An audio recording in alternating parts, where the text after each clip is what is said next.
The Punjab land revenue act 1967। इसके introduction में हम देखते हैं कि it is an act to consolidate and amend the law relating to land revenue in the province of Punjab. कि सुबह पंजाब में जो लैंड रेवेन्यूज़ के एक्ट थे उनको अमेंड करने के लिए या उनको कंसोलिडेट करने के लिए ये वाला जो लॉ है वो प्रोड्यूस किया गया। Preamble. Consolidate and amend laws on record of rights, land revenues, assessment or collection, revenue officers appointment and functions and related matter in the Punjab. तो ये बेसिकली इसका फंक्शन है, ये सारे के सारे इसमें बयान किए गए हैं। चैप्टर 1 में प्रिलिमिनरी जो इसकी इंफॉर्मेशन है वो गिवन है, जिसमें सबसे पहले हम देखते हैं कि सेक्शन 1 डील करता है short title, extent and commencement के साथ। It is called the Punjab Land Revenue Act 1967. It extends the whole Punjab except tribal areas and comes into force in notified areas or dates by the government। तो जो भी date government provide करेगी उसके साथ वो जो है वो ये कमेंस होगा। और वैसे इस एक्ट की जो डेट है वो 7 दिसंबर 1967 की डेट है जब ये पास हुआ। Section 2. Power to accept any area from previous unsuited thereto। किसी एरिया को लैंड रेवेन्यू में शामिल करना है या नहीं करना, इसकी पावर होती है गवर्नमेंट के पास।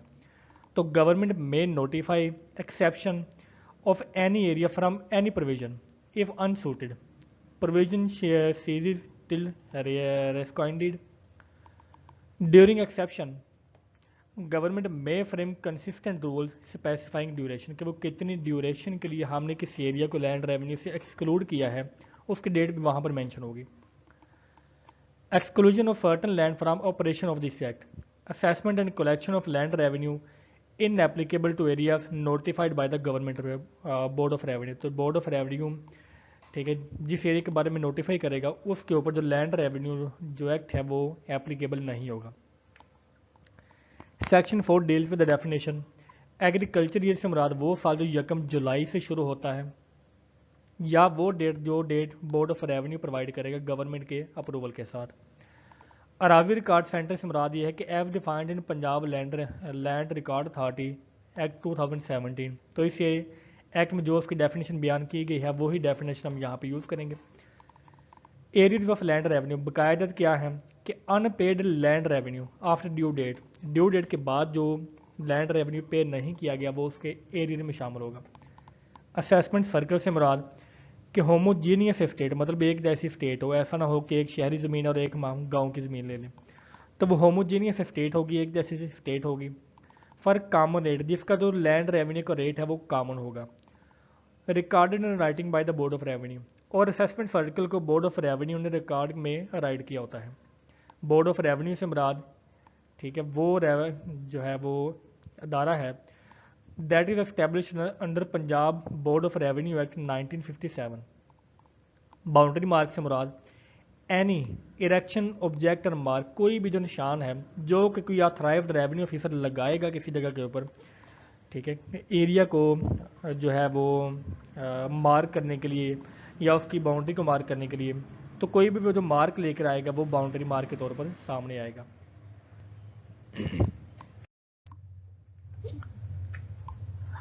कमेंसमेंट से मुराद डेट वन एक्ट और provision comes into operation. Defaulter से मुराद वो बंदा जो कि लायबल है for land revenue arrears including surety. Encumbrance से मुराद चार्ज और claim on land from private contract और ग्रांट, प्राइवेट कॉन्ट्रैक्ट और ग्रांट का जो क्लेम है किसी लैंड के ऊपर वो एनकम्बरेंस होगी।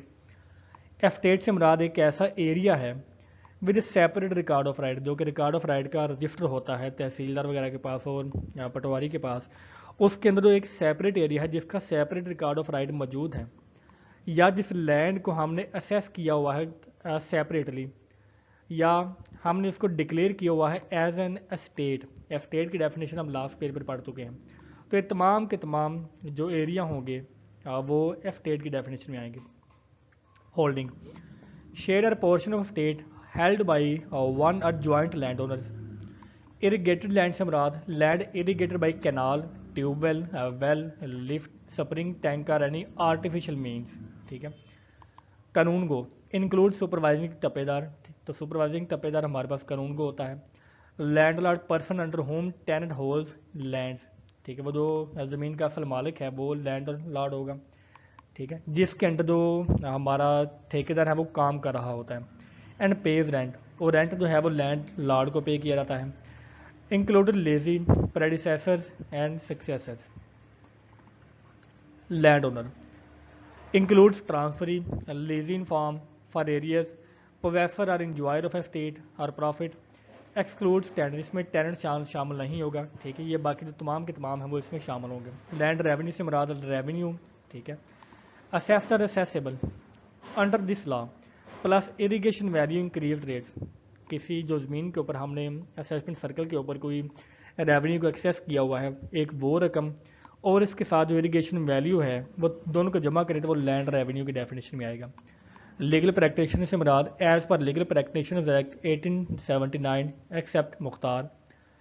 नेट एसेट से मुराद एवरेज एनुअल सरप्लस प्रोड्यूस, जो सरप्लस प्रोड्यूस है मतलब कि जो इजाफी प्रोड्यूस होगी, जो कल्टिवेशन एक्सपेंस से बाद में हमारे पास बच जाएगी वो नेट एसेट में शामिल होगी। अब कल्टिवेशन एक्सपेंस कौन से हैं? वाटर का, इरिगेशन का, सीड का, मैन्योर। ठीक है, इस तरह के एक्सपेंस निकालने के बाद जो हमारे पास एसेट आएगा वो नेट एसेट होगा।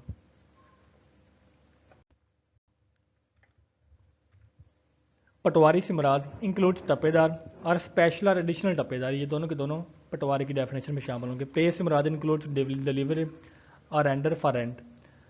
प्रेस्क्राइब से मुराद by rules under this act. Rate and cesses से मुराद primarily payable by land owner. ठीक है, रेट एंड जो सेस है वो लैंड ओनर पे करता है। Local rates, embankment water fees, drainage benefit, village officer cess, village expenses, तो ये सारे के सारे पे कौन करता है? लैंड ओनर, और इनको हम रेट्स एंड सेस की डेफिनेशन में शामिल करते हैं। रेंट मनी और kind paid by tenant for land use. Exclude cesses और फ्री सर्विस, फ्री सर्विस या हिस्से के अलावा जो भी जो टेनेंट जो है वो मनी पे करता है उसको हम रेंट कहते हैं। रेवेन्यू कोर्ट से मुराद court under current tenancy law. Revenue officer से मुराद officer with authority under this act, इस एक्ट के अंदर जिस ऑफिसर को अथॉरिटी हासिल है वो हमारे पास रेवेन्यू ऑफिसर होगा। Survey mark by the survey of Pakistan. Survey number और खसरा नंबर जो है वो portion of land with separate area entered in the record of right. Tenant से मुराद person holding land under another and liable to pay rent, includes predecessor and successor, excludes mortgage, farm lessee for arrears, government sub lessee, तो इसमें lease वाली शायद जो चीज़ें हैं वो शामिल नहीं होगी और ना ही मॉर्टगेज वगैरह शामिल होगी इसमें। बाकी तमाम के तमाम जो है वो टेनेंट की डेफिनेशन में शामिल होंगी। टेनेंसी से मुराद अगर किसी पर्सन ने जो कि टेनेंट है, ठेकेदार है, ठीक है, उसकी जो ज़मीन होगी वो टेनेंसी होगी, तो parcel held under one lessee और set of condition. Unirrigated land से मुराद non irrigated land including rain और फ्लड फेड, वेस्ट और अनकल्टिवेटेड लैंड। विलेज ऑफिसर से मुराद अपॉइंटेड टू कलेक्ट और सुपरवाइज रेवेन्यू, जिसमें कानून को शामिल है पटवारीज, जबिट्स, कोटार्स, टपेदार, पीएन, अरबाब, राइस और लंबरदार, ये सारे के सारे विलेज ऑफिसर्स में शामिल होंगे। Chapter 2 deals with the divisions and districts. Section 5 province to be divided into division and district. तो सेक्शन 5 डिवाइड कर रहा है कि हम एक सूबे को डिस्ट्रिक्ट और डिवीजन में डिवाइड करेंगे, और ये कौन करेगा? डिवीजन। किसी डिवीजन में 2 से ज़्यादा डिस्ट्रिक्ट्स होंगे। Government may notify district with limit और areas, government may vary number और limits of division of districts. तो गवर्नमेंट के पास सारे इख्तियार हैं डिवीजन और डिस्ट्रिक्ट को बनाने का। सेक्शन 6 डिस्ट्रिक्ट्स भी डिवाइडेड इनटू सब डिवीजन। तो एक डिस्ट्रिक्ट जो है वो तहसील्स में या सब डिवीजन में डिवाइड होगा, और वो भी कौन करेगा? Government. Chapter 3 appointment and powers of the revenue officers. Appointment से मुराद हम देखेंगे सेक्शन 7 में क्लासेस ऑफ रेवेन्यू ऑफिसर्स। तो रेवेन्यू ऑफिसर्स में कौन शामिल है? बोर्ड ऑफ रेवेन्यू ये सबसे टॉप पर होगा, उसके बाद कमिश्नर है, उसके बाद कलेक्टर, कलेक्टर के अंदर हमारे पास असिस्टेंट कमिश्नर होता है, असिस्टेंट कमिश्नर के अंदर हमारे पास असिस्टेंट कलेक्टर फर्स्ट ग्रेड का, और उसके अंदर असिस्टेंट कलेक्टर सेकंड ग्रेड का ऑफिसर शामिल होगा। Appointment of commissioners and collectors, अपने गवर्नमेंट जो है वो कमिश्नर्स और कलेक्टर्स को अपॉइंट करेगी। एडिशनल कमिश्नर्स एंड जो एडिशनल कलेक्टर्स हैं उनको भी गवर्नमेंट ही अपॉइंट करेगी।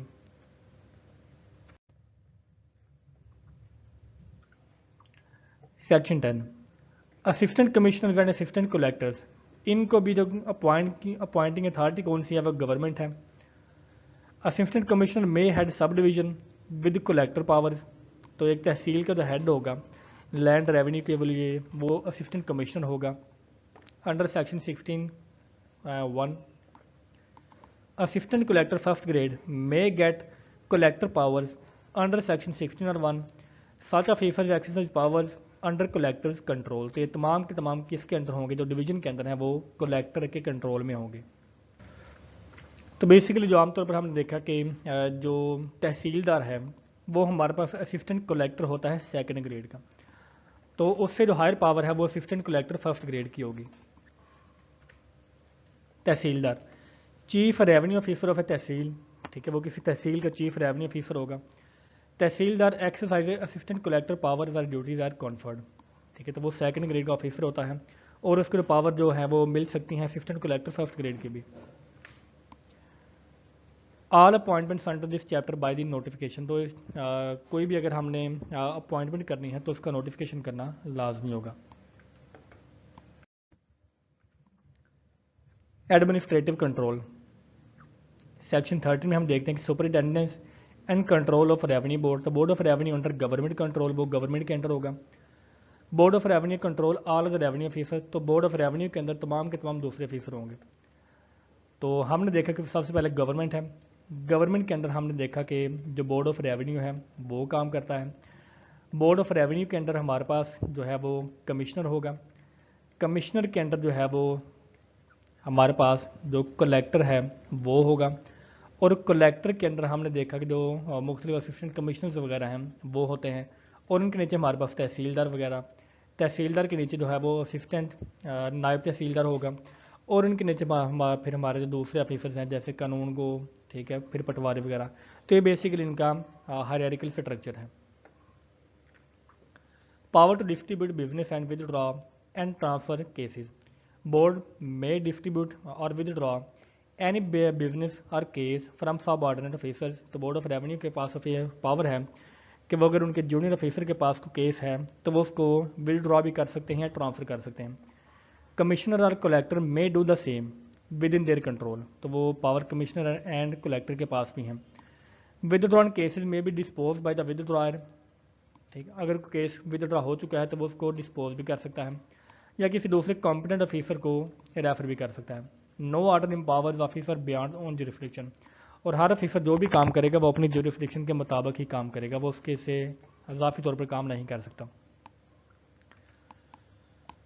Combination of office, government may appoint one person to multiple office if competent, मतलब एक बंदा जो है या एक ऑफिसर मुख्तलिफ डिपार्टमेंट्स को हेड कर सकता है।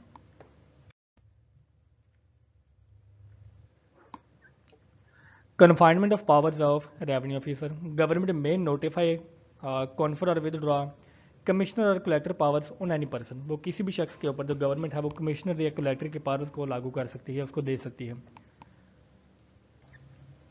बोर्ड में नोटिफाई और कन्फर्म और विदड्रॉ असिस्टेंट कलेक्टर पावर, तो बोर्ड के पास पावर है कि वो असिस्टेंट कलेक्टर्स की पावर को जब वो कन्फर या विदड्रॉ कर सकती है।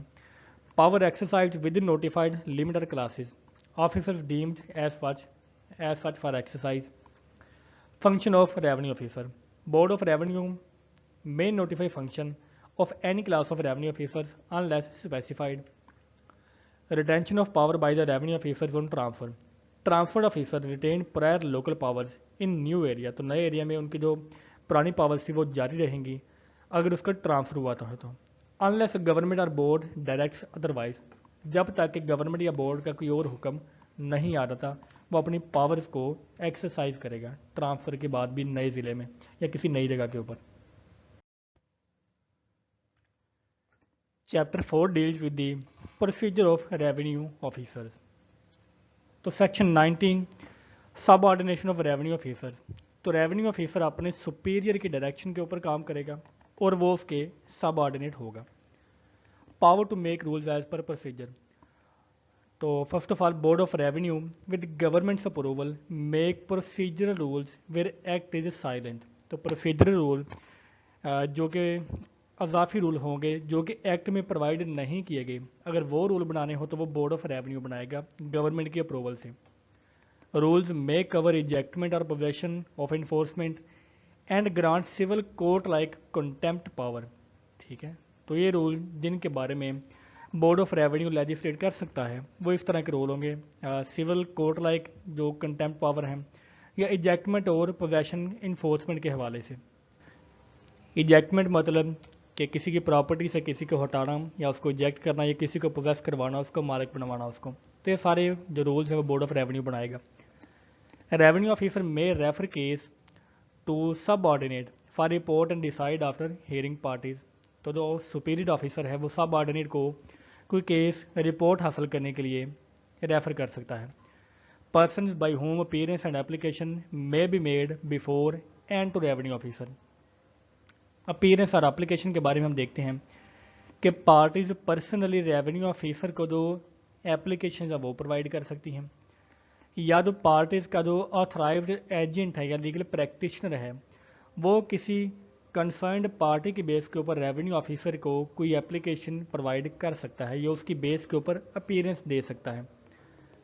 पर्सनल अटेंडेंस मैंडेटरी फॉर्डर, और अगर हुक्म दिया जाए तो फिर पर्सनल अटेंडेंस लाजमी होगी, वरना जो किसी पार्टी का जो लीगल प्रैक्टिशनर है वो भी वहाँ पर जा सकता है। Legal practitioner fees allowed as cost only for revenue officer record reason. तो अगर रेवेन्यू ऑफिसर अगर इजाज़त दे और उसके रीज़न को रिकॉर्ड करे तो लीगल प्रैक्टिशनर की जो फीस है वो भी अलाउ हो सकती है कॉस्ट के तौर पर।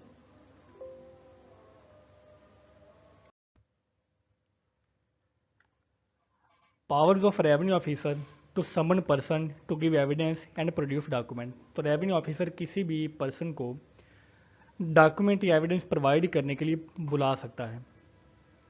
Summons require appearance in person agent और प्रैक्टिशनर। तो जब वो समन भेजा जाएगा तो उसकी जो अपीयरेंस है वो या तो बंदा खुद आ सकता है या उसकी बेस के ऊपर कोई एजेंट या कोई लीगल प्रैक्टिशनर उसके बिहाफ के ऊपर आ सकता है। Criminal procedure code section 123, 132 to 133 exemption apply. ठीक है, तो ये वाले एग्जाम्पन इसमें अप्लाई होंगी। Person must state truth and produce required document. तो जो डॉक्यूमेंट पेश करने के लिए रेवेन्यू ऑफिसर ने उसको समन किया है तो वो डॉक्यूमेंट पेश करना उसके लिए लाजमी है और वो हमेशा सच बोलेगा, वो कोई फॉल्स स्टेटमेंट प्रोवाइड नहीं कर सकता। Summon to be in writing signed and sealed. तो जो भी समन भेजेगा रेवेन्यू ऑफिसर वो राइटिंग में होगा, वो उसकी साइन उस पर मौजूद होगी रेवेन्यू ऑफिसर की, और वो सील्ड होगा। Mode of purpose, mode of service of summon. तो समन कैसे दिया जाएगा? Summon sir personally on addressee, addressee को पर्सनली भेजा जाएगा या किसी एजेंट को दिया जाएगा या किसके फैमिली मेम्बर के किसी एडल्ट को दिया जा सकता है। If impossible or refuse.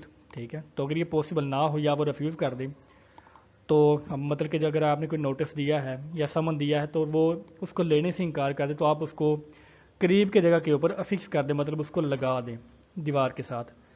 For numerous same interest person deliver to nominee. अगर एक से ज़्यादा बंदे को बुलाया गया है तो नॉमिनी को बुलाएं, ठीक है, और कंटेंट्स को प्रोक्लेम करें।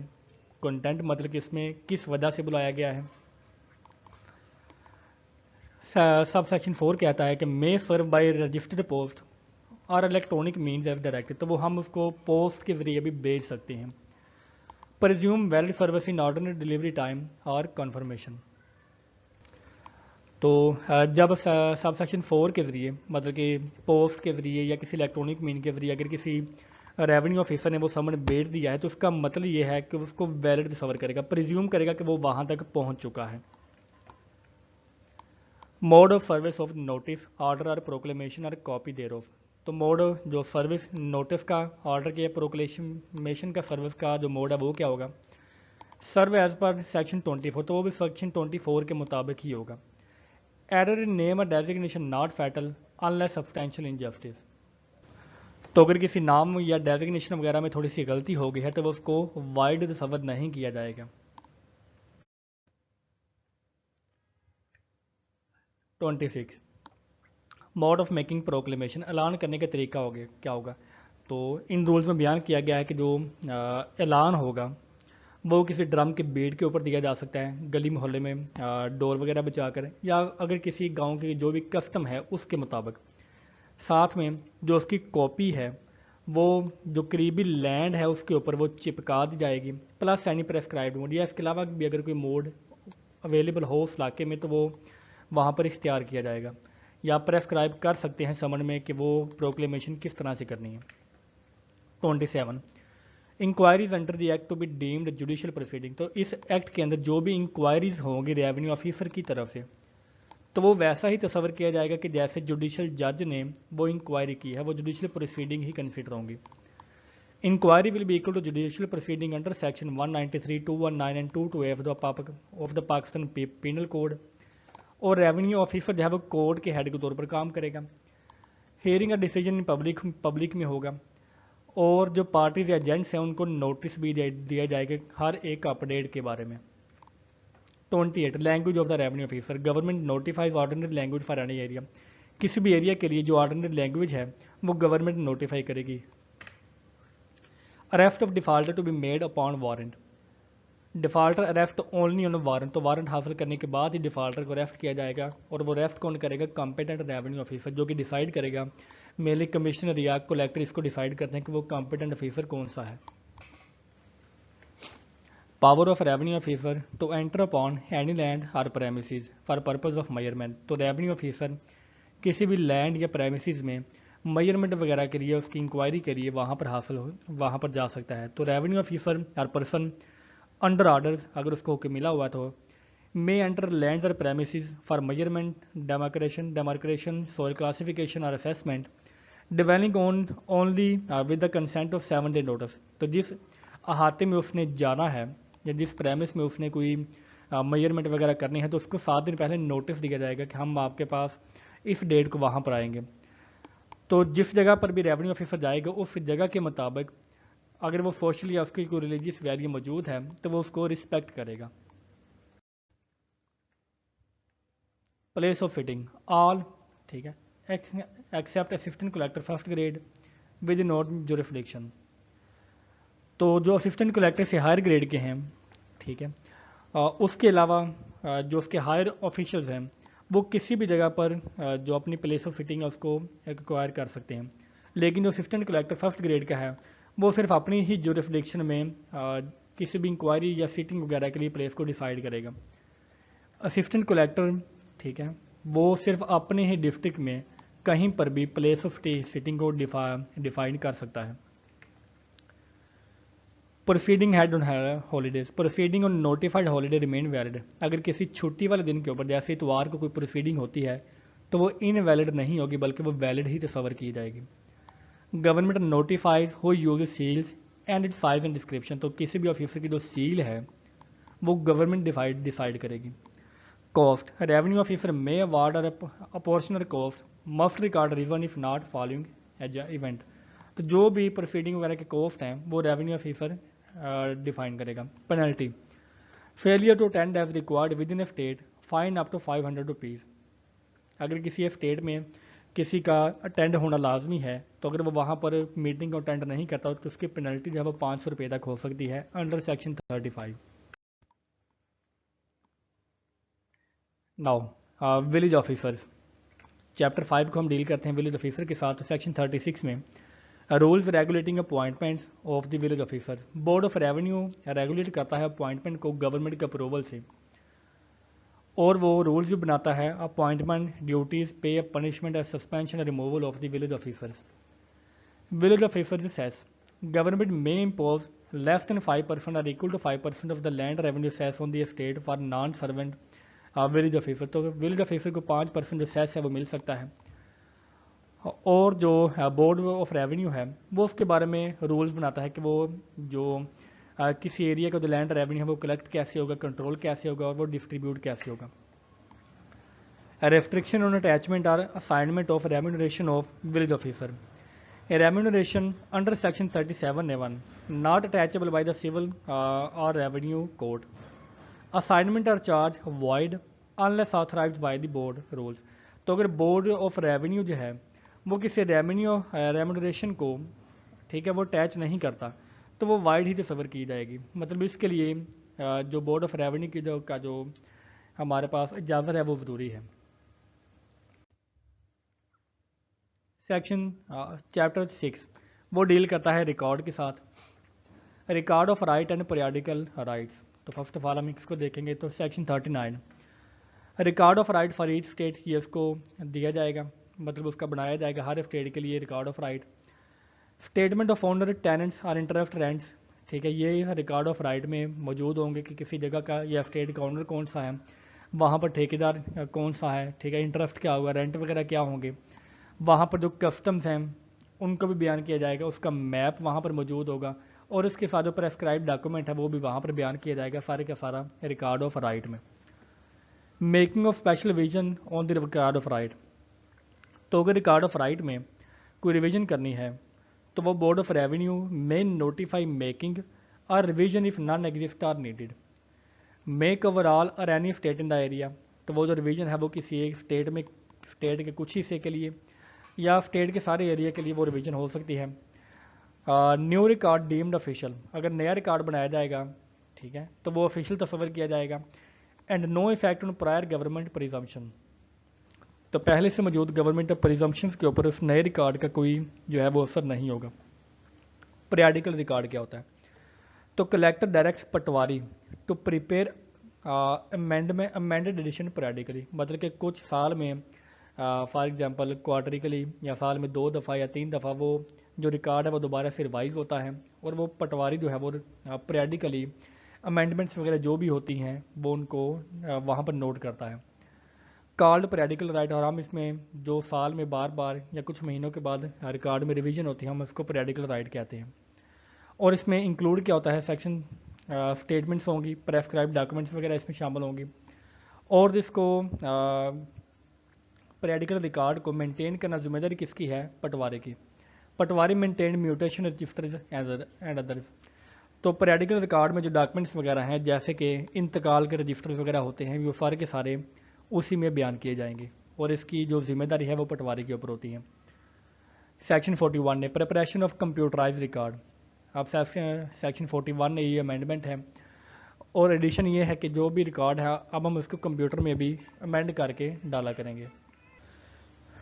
तो board of revenue prepares computerised latest periodical और record of right, notifies commencement date per estate or group, prohibits manual periodical record from unspecified date।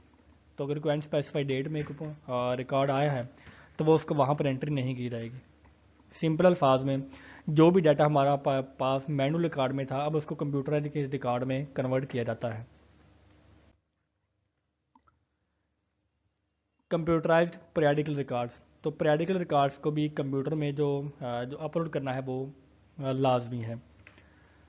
Procedure for making records. Section 42 making of that part of periodical record which relates to land owner. तो land owner के बारे में जो record of right है उसमें अगर change करना हो तो पर्सन एक्वायरिंग ओनरशिप और टेनेंसी, जिसने कोई जगह खरीदी है, ठीक है, या कोई ठेकेदारी हासिल की है, वो 1 साल से जो ज़्यादा रिपोर्ट है, मतलब कि अगर उसकी ओनरशिप 1 साल से ज़्यादा है तो वो पटवारी को 3 महीने के अंदर जो है वो नोटिफाई करेगा।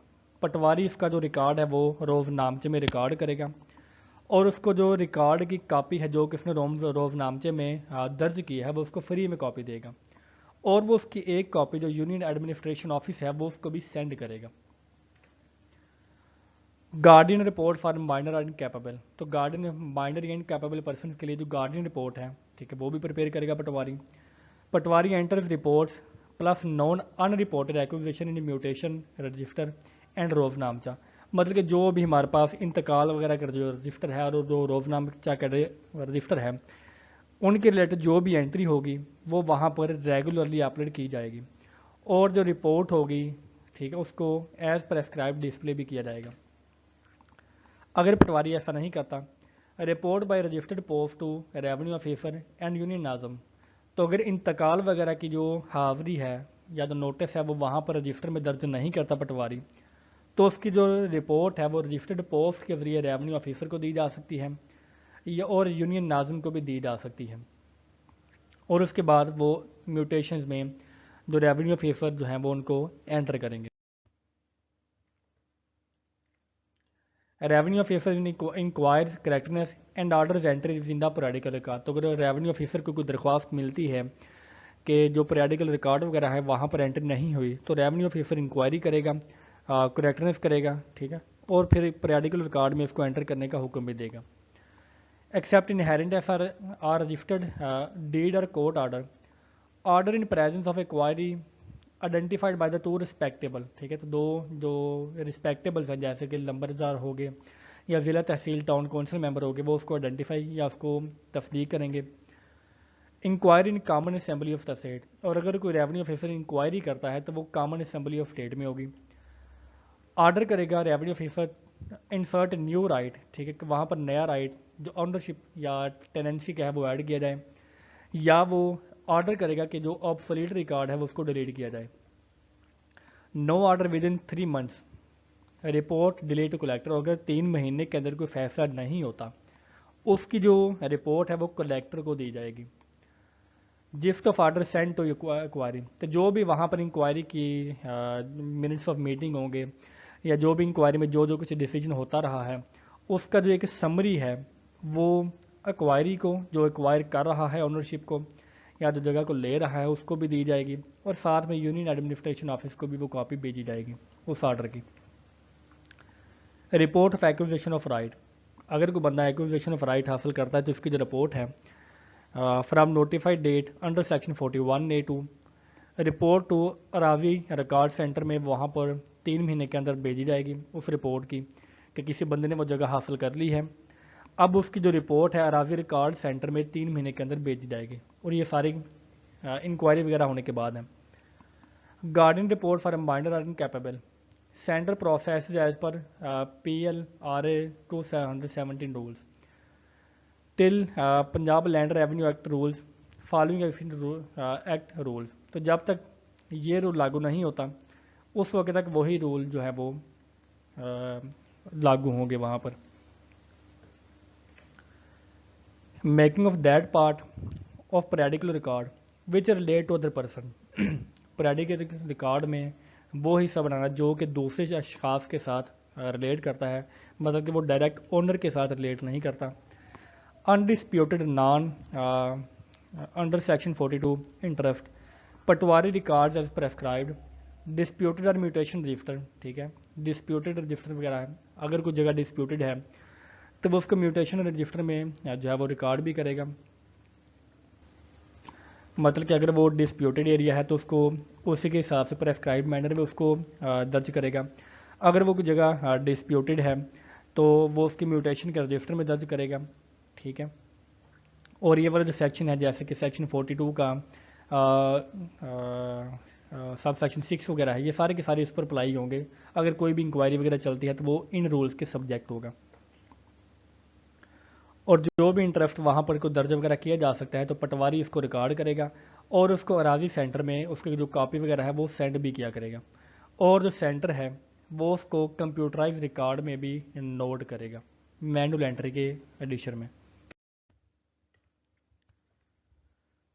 Determination of disputes dispute during record making and inquiry revenue officer determines entry after inquiry, ठीक है। रेवेन्यू ऑफिसर जो है वो डिटर्मिन करेगा इंक्वायरी के बाद एंट्री को कि वो हुई भी है कि नहीं। इफ़ पोजेशन अनक्लियर, अगर एंट्री में पोजेशन जो है वो अनक्लियर हो तो असिस्टेंट कलेक्टर फर्स्ट ग्रेड से जो उसका जो अजाफी या उसका जो हेड होगा असिस्टेंट कलेक्टर फर्स्ट ग्रेड से हायर अथॉरिटी, वो उसकी इंक्वायरी करेगी और जो बेस्ट इंटाइटल पर्सन होगा उसको जो पोजेशन है वो डायरेक्ट कर देगी, मतलब वो उसको इंतकाल कर देगी उसका, और उसको जो ऑर्डर है वो रिकॉर्ड किया जाएगा। और अगर जो लोअर हमारे पास जो है वो ऑफिसर हो वो रिपोर्ट करेगा असिस्टेंट कलेक्टर फर्स्ट ग्रेड को अगर उसने इंक्वायरी की है तो, और जो असिस्टेंट कलेक्टर फर्स्ट ग्रेड है वो उसी लॉ के मुताबिक वो प्रोसीड करेगा। ए के मुताबिक, जो कि यहाँ पर बयान किया जा चुका है। Direction subject to competent court decree और आर्डर, तो जो भी डायरेक्शन होगी उसमें जो भी कोर्ट की डिग्री आर्डर होगा वो उसके सब्जेक्ट होगा, मतलब वो उनके मुताबिक फैसला किया जाएगा। Restriction on variation of entries in the record, very मतलब कि जो भी तब्दीली की जाएगी ओनली प्रूव्ड फैक्ट के बाद की जाएगी, या वो पार्टीज़ के एग्रीमेंट के बाद की जाएगी, या कोई बाइंडिंग डिक्री हो या कोर्ट का फैसला हो उसके बाद की जाएगी। और अगर कोर्ट का फैसला या एग्रीमेंट या जो फैक्ट ऐसा हो कि हमें नया मैप बनाना पड़े, तो हम नया मैप भी बनाएंगे उस स्टेट का। म्यूटेशन फीस बोर्ड फिक्स करेगा, ठीक है, एंट्रीज या कॉपीज़ की फ़ीस को। 2% of the consideration value use district collector valuation table, ठीक है, वो वहाँ पर जो भी दिया होगा वो यूज़ करेंगे हम। फ़ी पेड बाय द एक्वायर, तो जो भी इस राइट को एक्वायर कर रहा है वो फ़ी पे करेगा। पंजाब लैंड रेवेन्यू एक्ट में फिक्स कंप्यूटराइज म्यूटेशन और सर्टिफाइड कॉपी फीस, और जो रेवेन्यू अथॉरिटी है वो कंप्यूटराइज म्यूटेशन या सर्टिफिकेट की जो कॉपी है उसकी फ़ीस को वो मुकर्रर कर सकते हैं। Obligation to furnish information necessary for the preparation of record, तो जो भी पर्सन है with entered rights must provide info documents to revenue officer और पटवारी, वो डॉक्यूमेंट जो भी रिक्वायर हैं वो पटवारी या रेवेन्यू ऑफिसर को प्रोवाइड करेगा, वो उसको एक्नॉलेज करेगा, और जो प्रोड्यूस डॉक्यूमेंट्स हैं उनकी एंडोर्समेंट भी करेगा कि वो सारे के सारे सच्चे डॉक्यूमेंट्स हैं, ठीक है, उनमें किसी भी किस्म की गलती मौजूद नहीं है।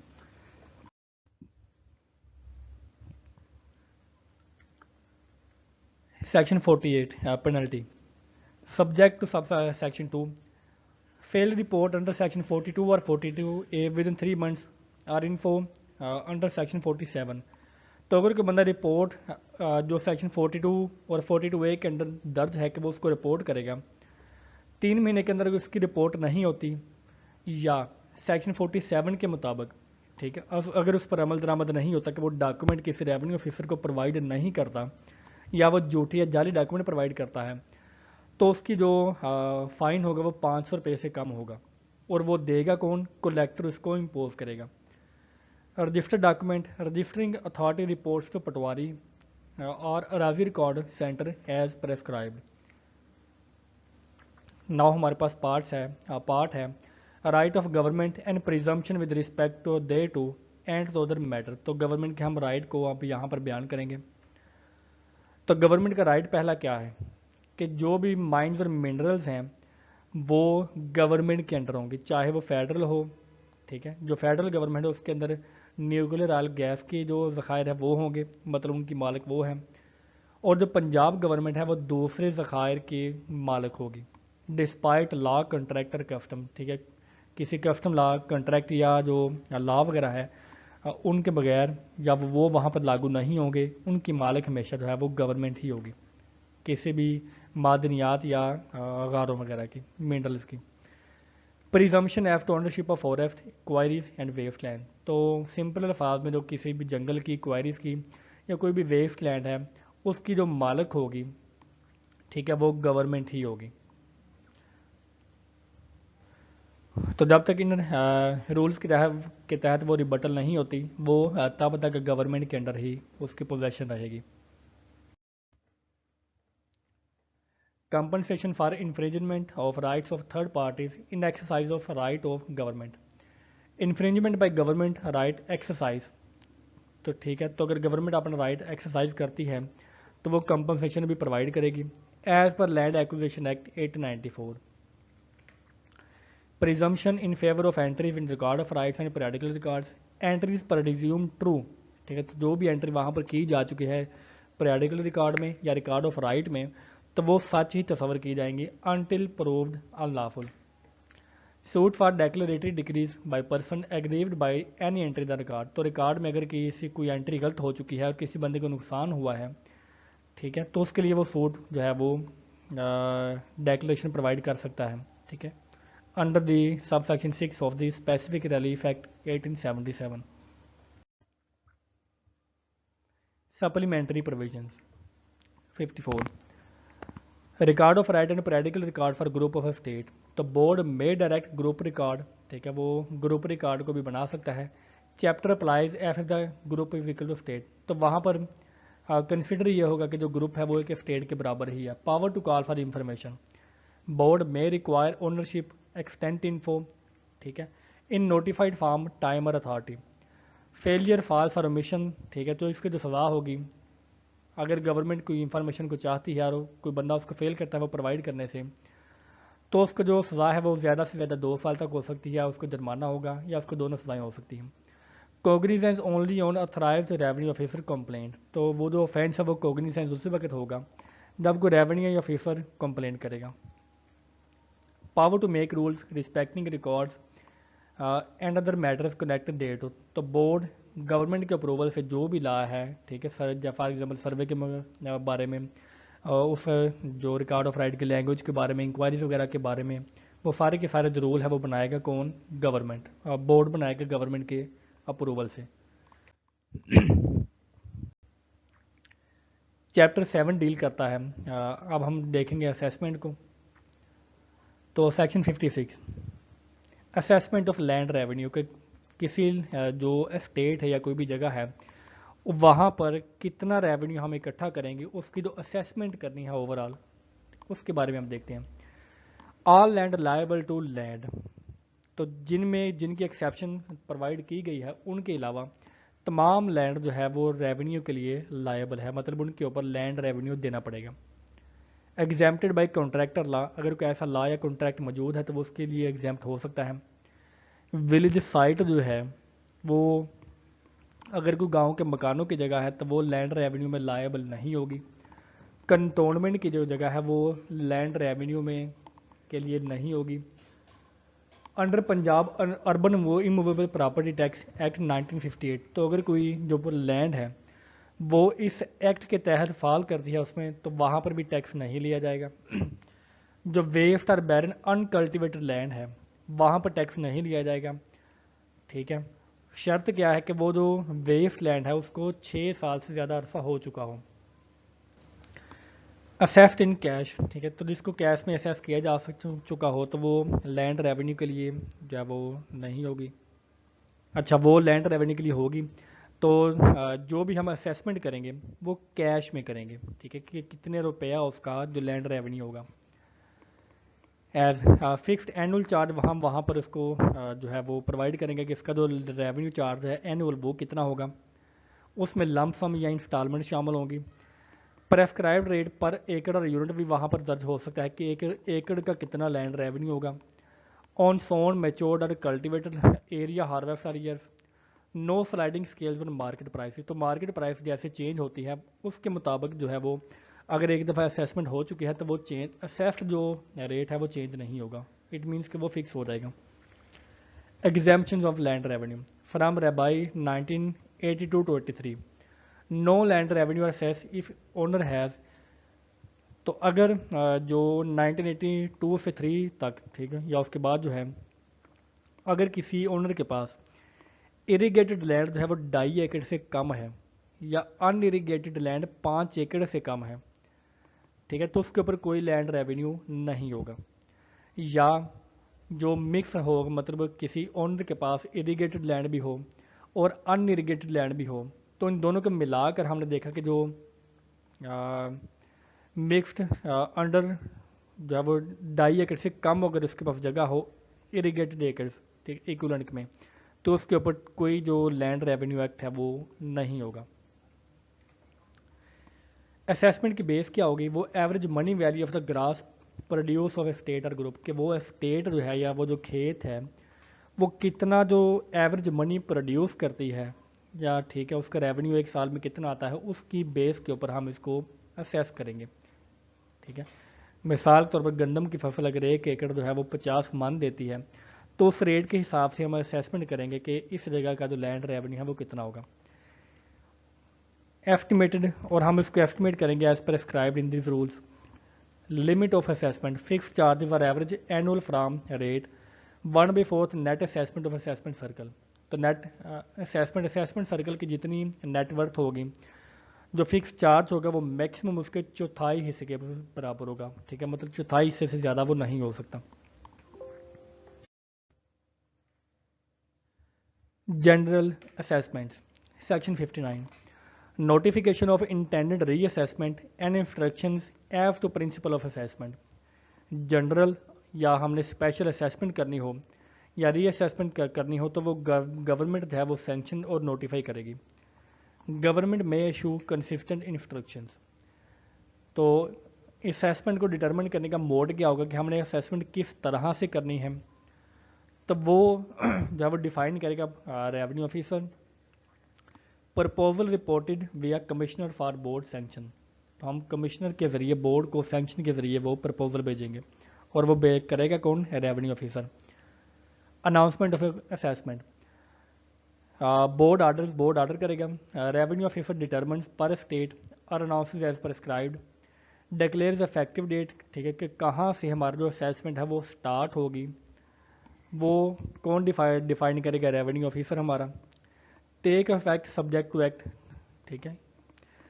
Average rate less than last plus 1/4 circle, तो जितने हमारे लास्ट ईयर का था, ठीक है, उसके जो चौथाई सर्कल है उसमें प्लस हो सकता है, which is less than plus 1/2 state, और वो लेस होना चाहिए लास्ट ईयर का और 1/2 स्टेट से।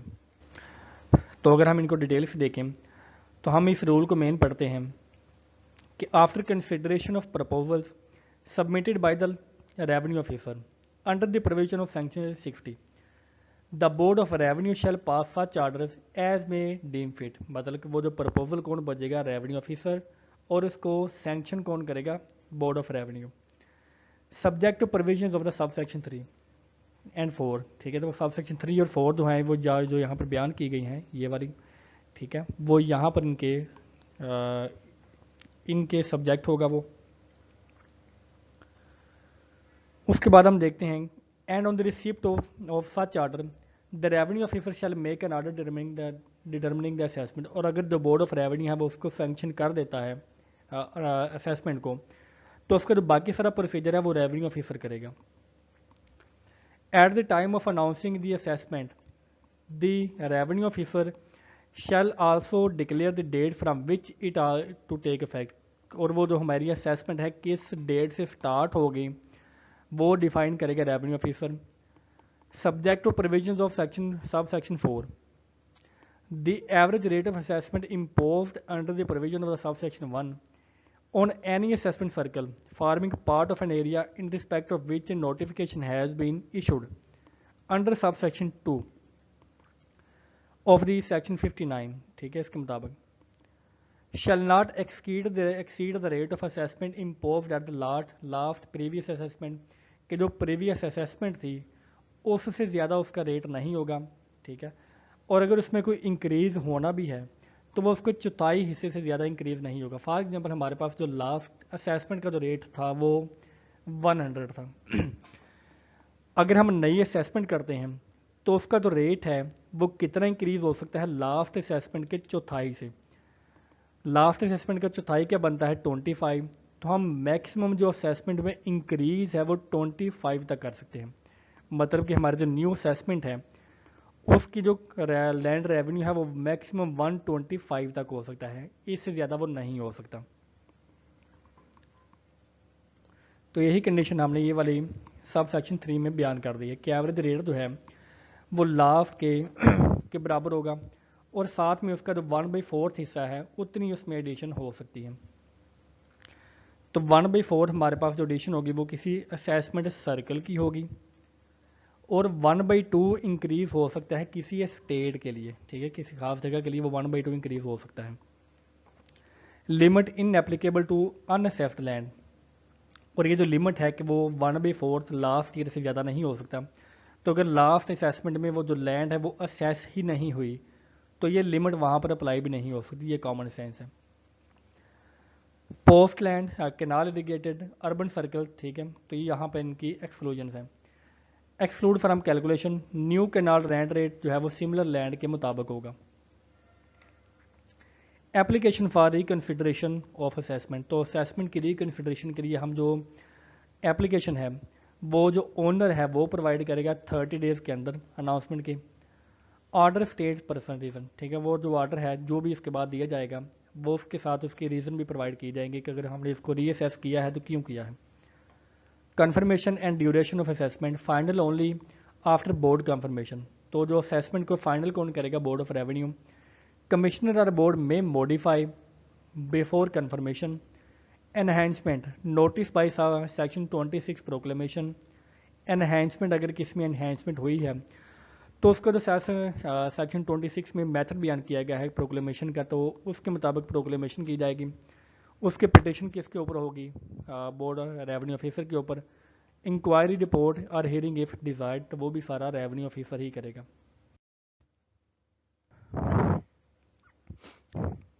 ड्यूरेशन ऑफ असेसमेंट, तो असेसमेंट की जो ड्यूरेशन है बोर्ड फिक्स करेगा। 25 years 10 to 25 year for post और last new canal area specified by the board. तो वो तकरीबन 25 साल के लिए असेसमेंट है वो वेरीफाई रहेगी। उसके बाद हमें नई असेसमेंट करना पड़ेगी। Assessment to remain in force until new assessment take place, तो ये कंटिन्यू रहेगी जब तक कि नई असेसमेंट वहाँ पर नहीं आ जाती। Refusal to liable for assessment and consequence thereof, owners are liable to more than 1/2 sum may refuse within 90 days। ठीक है, तो बेसिकली 90 डेज के अंदर जो कोई भी ऑनर है जो कि लायबल है 1/2 सम के, ठीक है, लैंड रेवेन्यू के, वो रिफ्यूज़ कर सकता है कि वो उसने सम नहीं देना। उसके बाद जो कलेक्टर है वो उसकी पोजेशन लेगा। Treat as enrolment for arrears recovery. Owner gets 50 to 70% net income allowance fixed by the board. तो उसको जो नेट इनकम है, ठीक है, उसको जो 50 से 70% जो भी बोर्ड अलाउ करेगा वो उसको मिल जाएगा। Distribution of assessment of an estate over holding comprise therein fix term. Distributed there for first instalment record and publish.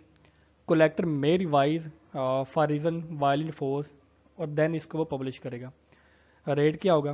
Yearly हो सकता है या वो हार्वेस्ट के मुताबिक हो सकता होगा, और harvest record within 1 month before instalment से 1 महीना पहले वो उसको रिकॉर्ड किया जाएगा। एरिड लैंड विद ओनर और टेनेंट वेल और tube well that will be after the 4 years, no higher rate than pre facility arid और नो कैनाल।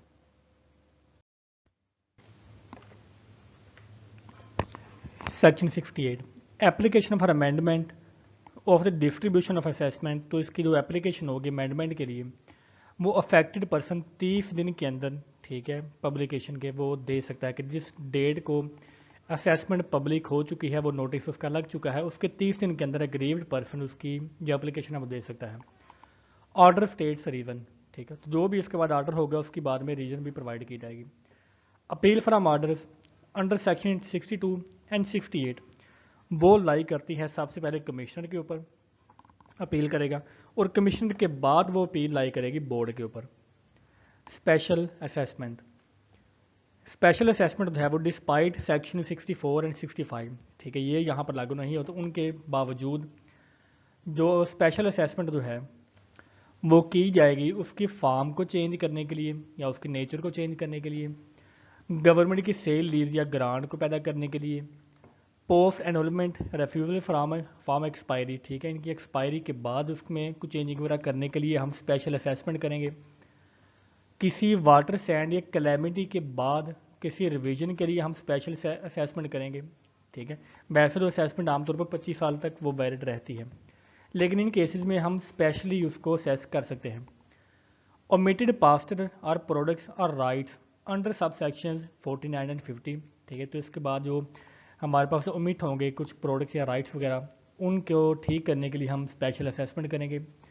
जब वेस्ट बिकम्स लायबल, के पहले वो जो लैंड थी वो वेस्ट लैंड थी, लेकिन अब उसमें एनहेंसमेंट के ज़रिए वो लायबल हो गई है लैंड टैक्स के लिए, तो हम उसकी स्पेशल असेसमेंट करेंगे। स्पेशल असेसमेंट को कन्फर्म कौन करेगा? बोर्ड, जो बोर्ड ऑफ रेवेन्यू है। और असेसमेंट के लिए जो जनरल प्रोसीजर है वो ही वहाँ पर अप्लाई होगा, तो general procedure applies with the board modification विया सेक्शन 73 इंस्ट्रक्शंस। तो सेक्शन 73 में जो इंस्ट्रक्शंस प्रोवाइड की जाएंगी, ठीक है, प्रोसीजर के बारे में, वो ही यहाँ पर लागू होंगी।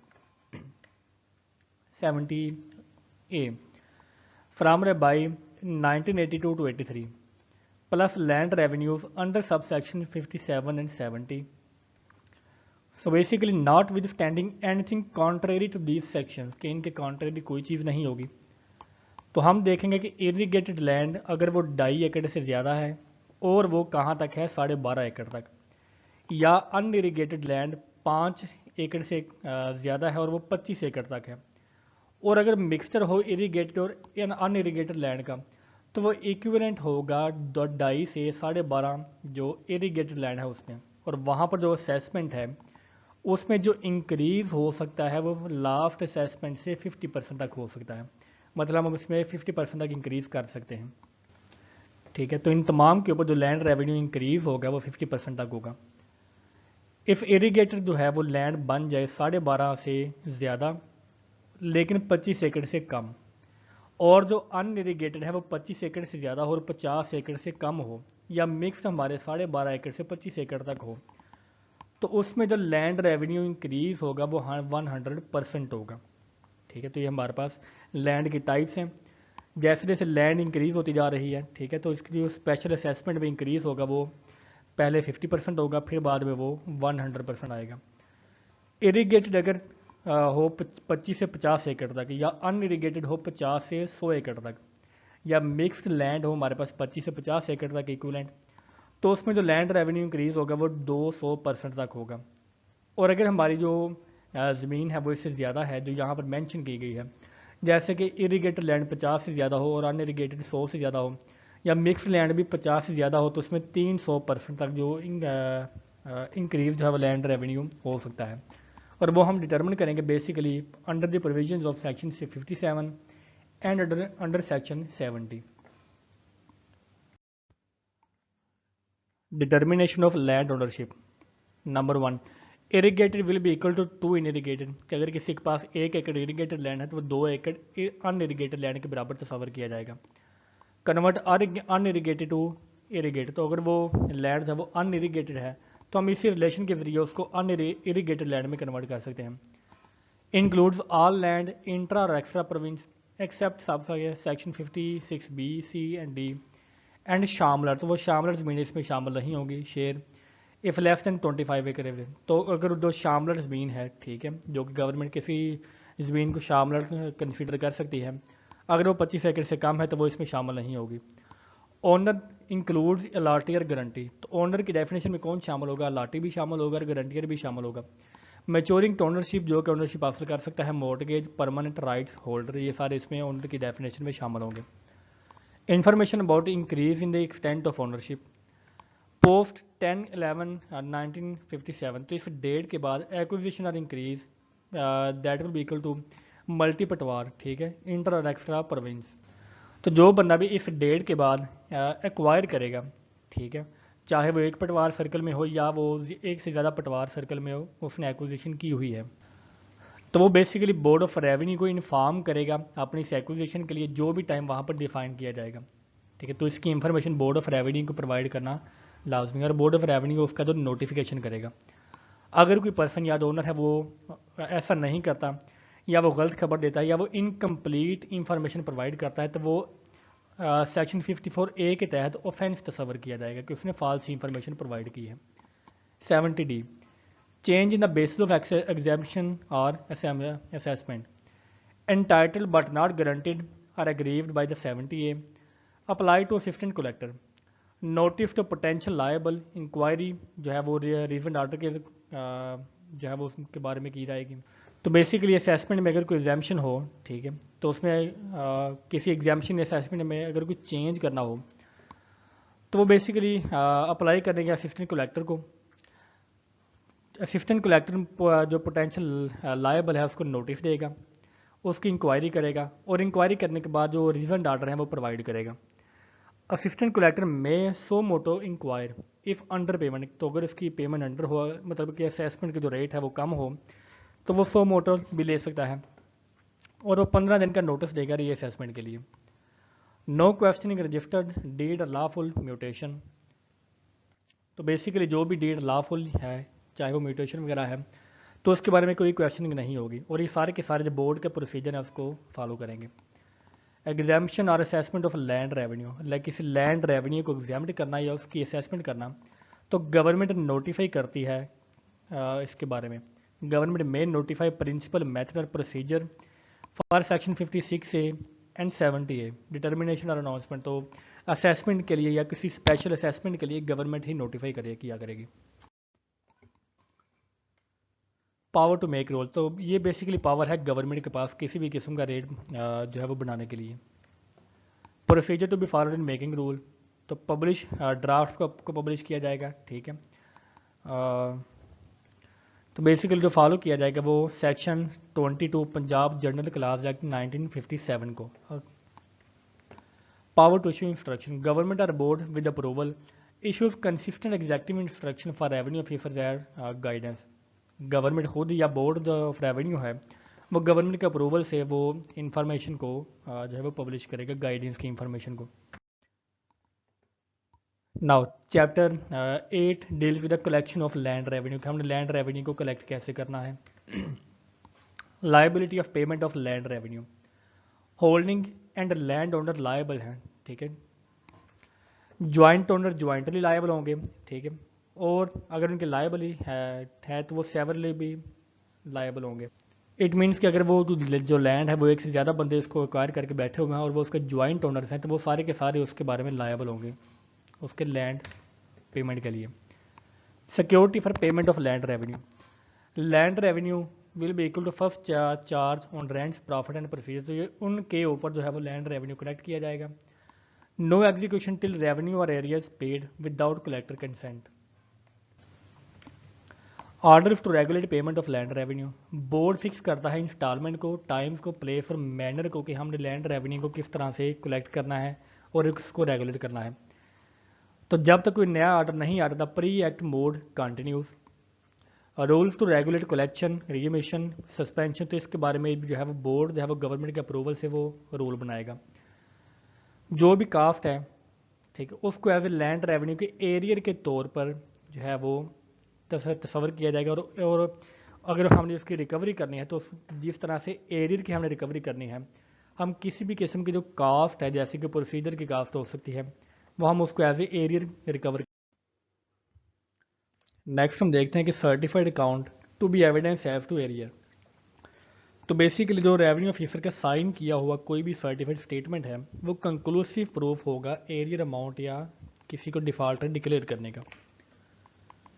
रिकवरी को एरियर रिकवर करने का प्रोसेस क्या होगा, ठीक है, वो इनमें से कोई एक या इनके कॉम्बिनेशन भी हो सकता है। जैसे कि हम नोटिस ऑफ डिमांड उसको प्रोवाइड करेंगे, अरेस्ट किया जा सकता है, डिस्ट्रेफ्ट और सेल किया जा सकता है उसकी मूवेबल प्रॉपर्टी को, उसकी होल्डिंग को ट्रांसफ़र किया जा सकता है, उसकी होल्डिंग को अटैच किया जा सकता है, एनुलमेंट की जा सकती है, उसकी होल्डिंग को सेल किया जा सकता है, या किसी दूसरी इमूवेबल प्रॉपर्टी की तरफ उसके जो तवज्जो है वो जा सकती है।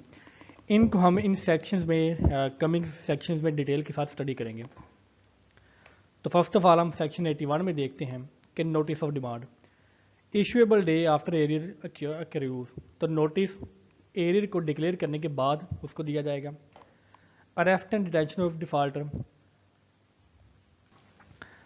तो पोस्ट डिमांड के 20 दिन बाद अगर फिर भी अन पे रहता है, ठीक है, उसको एरियर है तो उसको अरेस्ट किया जा सकता है। Warrant to arrest defaulter security provider and to bring them to revenue officer, तो डिफॉल्टर या उसको सिक्योरिटी प्रोवाइडर उनको अरेस्ट करके रेवेन्यू ऑफिसर के सामने पेश किया जाएगा। Take to collector and restrain less than 10 days then to collector, फिर उसके जो है वो 10 दिन तक उसको कैद रखा जा सकता है और फिर उसको उसके बाद कलेक्टर के सामने पेश किया जाएगा।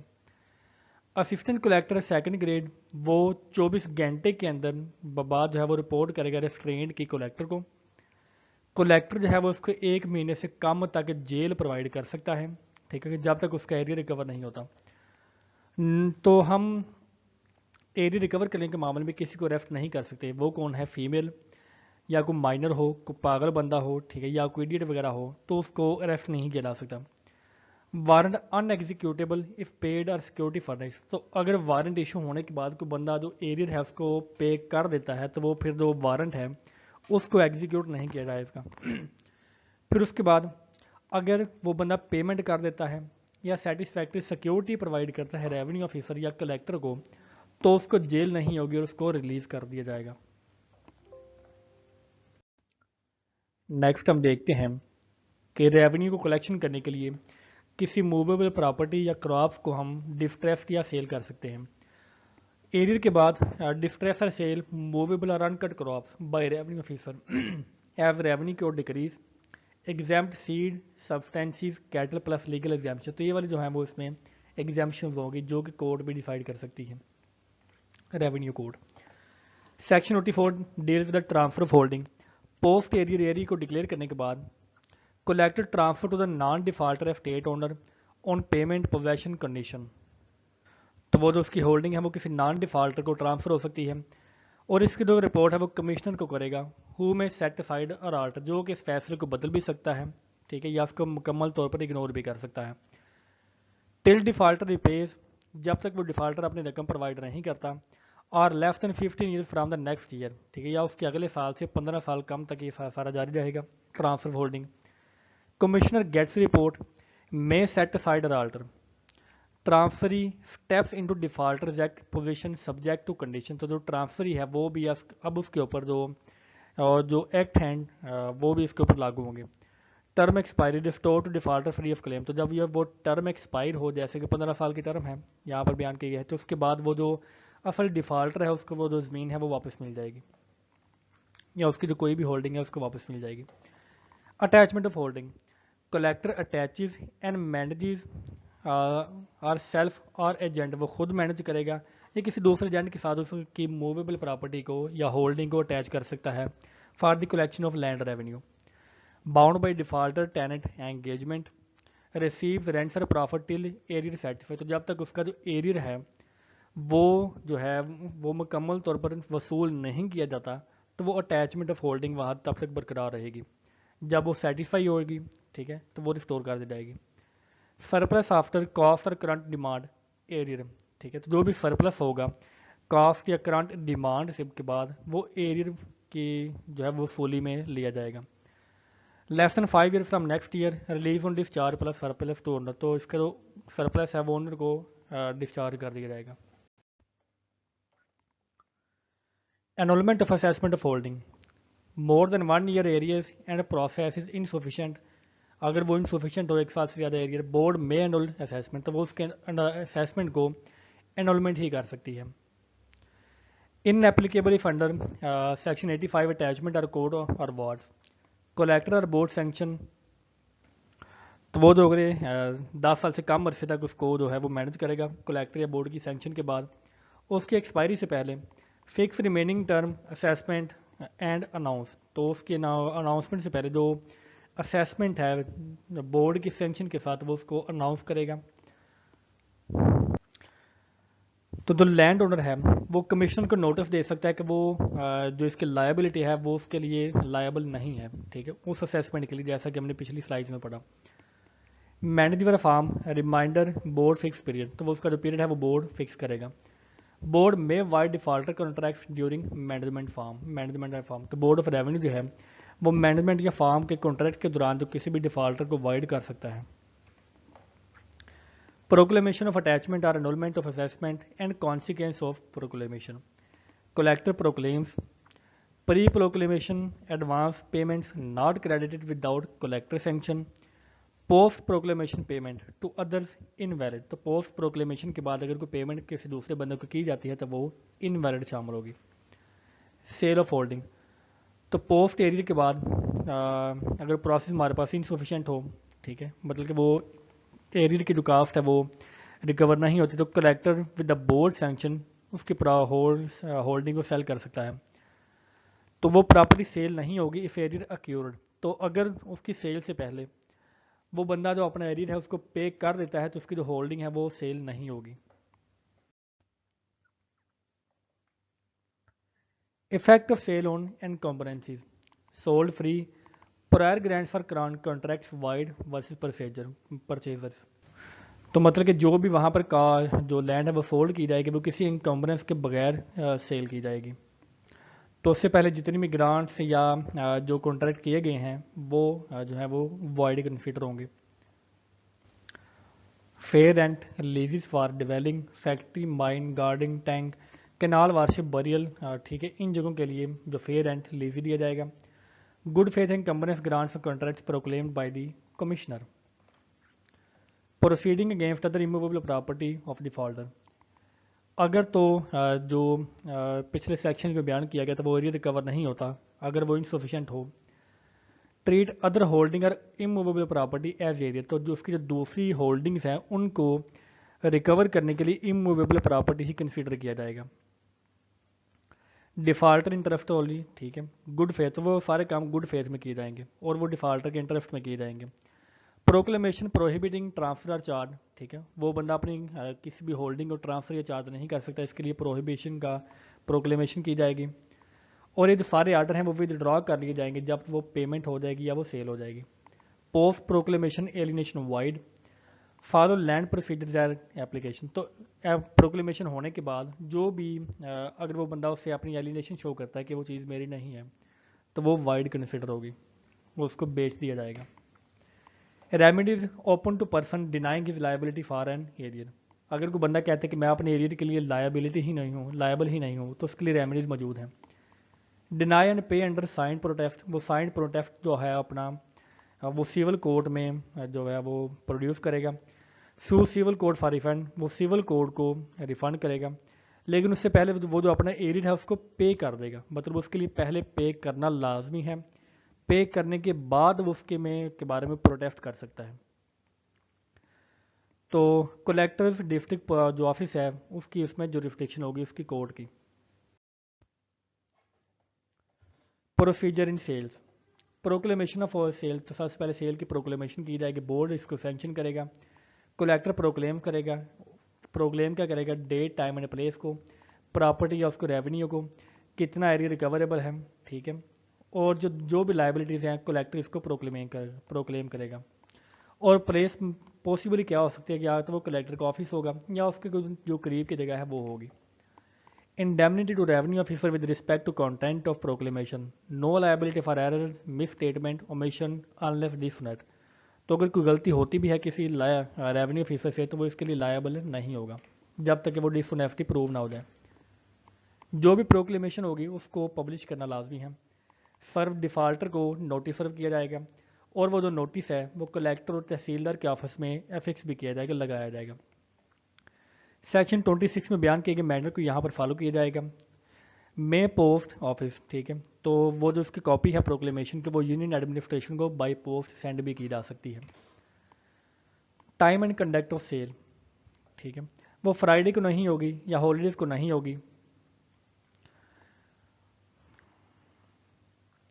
And more than 30 days post collector post, तो जब तक वो हमने प्रोक्लेमेशन का जो पब्लिकेशन की है उसके 30 दिन के बाद हमारे पास जो सेल है वो कंडक्ट होगी।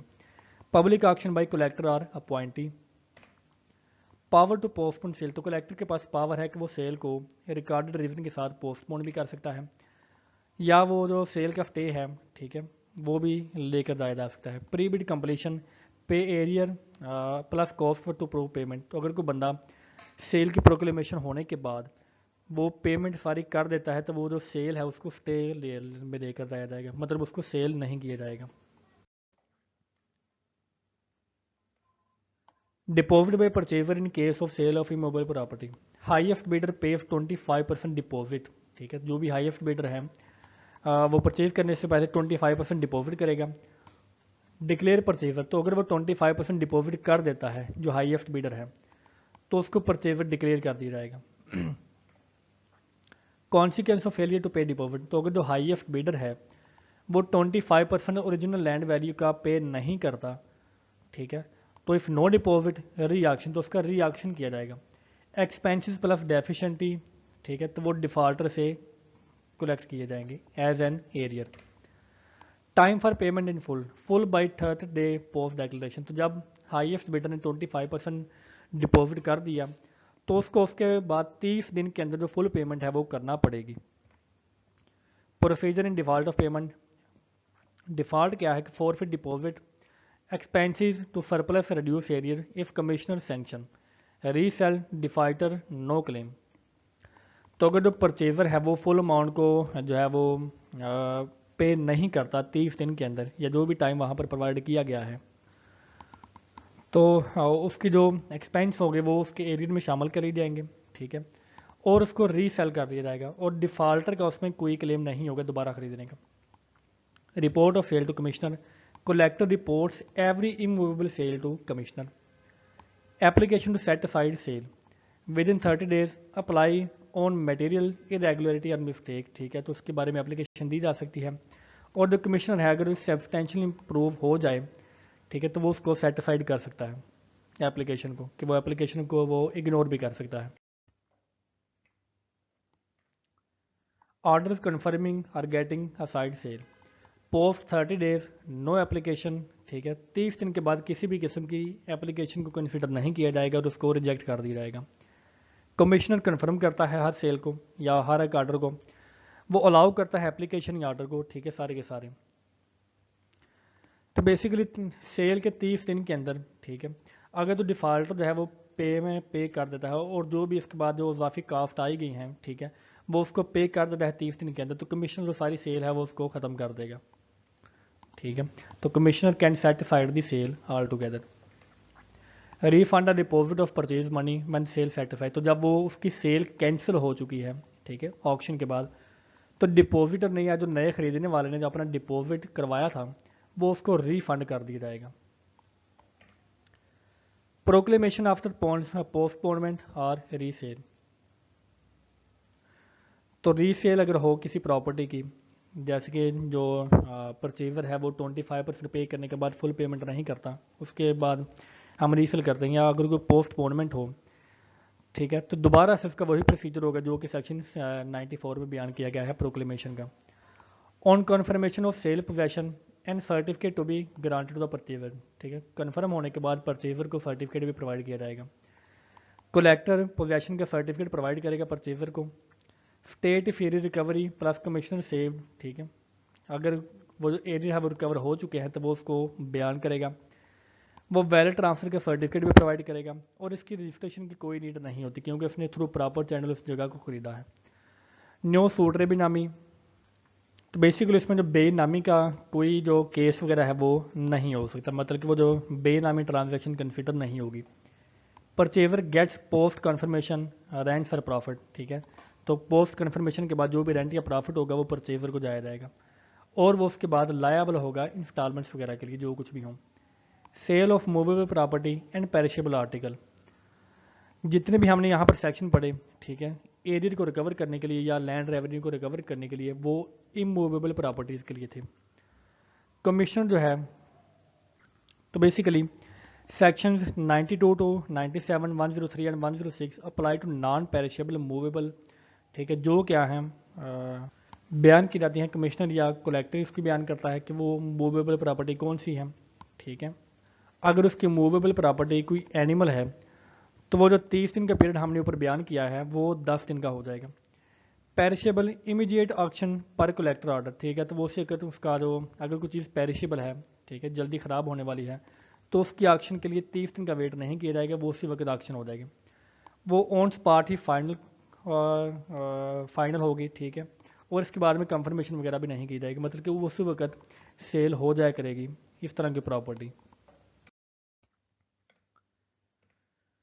Mode of payment for movable property when sale is concluded on the spot, pay at fixed rate after sale, default, ठीक है, re auction, receipt to absolute sale. तो बेसिकली जो मूवेबल प्रॉपर्टी है वो on spot के ऊपर हो तो वो उसी वक्त उसको पे करेगा। अगर वो डिफ़ॉल्ट करता है कि वो पेमेंट नहीं होती ऑक्शन के बाद, हाईएस्ट बिडर उसको पे नहीं करता तो उसकी री ऑक्शन होगी। तो अगर तो वो किसी बंदे को रसीद मिल जाती है कि उसने वो चीज़ ख़रीद ली है तो वो एब्सोल्यूट जो सेल है वो कंसिडर होगी। और ये सारे के सारे मेथड हैं ऑन द स्पॉट के लिए। Mode of payment for movable property when sale is subject to confirmation, तो जब मूवेबल प्रॉपर्टी की कन्फर्मेशन के बाद में जो है वो कोई हायर अथॉरिटी भी करेगी, जैसे कि कलेक्टर ने अगर कोई सेल की है और उसको कन्फर्म करना है कमिश्नर ने, तो उसके लिए क्या प्रोसीजर है कि वो 25% पहले डिपॉजिट करेगा या उसकी री ऑक्शन होगी, ठीक है। उसके बाद कंफर्मेशन होने के बाद किसी हायर अथॉरिटी से 7 दिन के अंदर वो उसको फुल पे करेगा।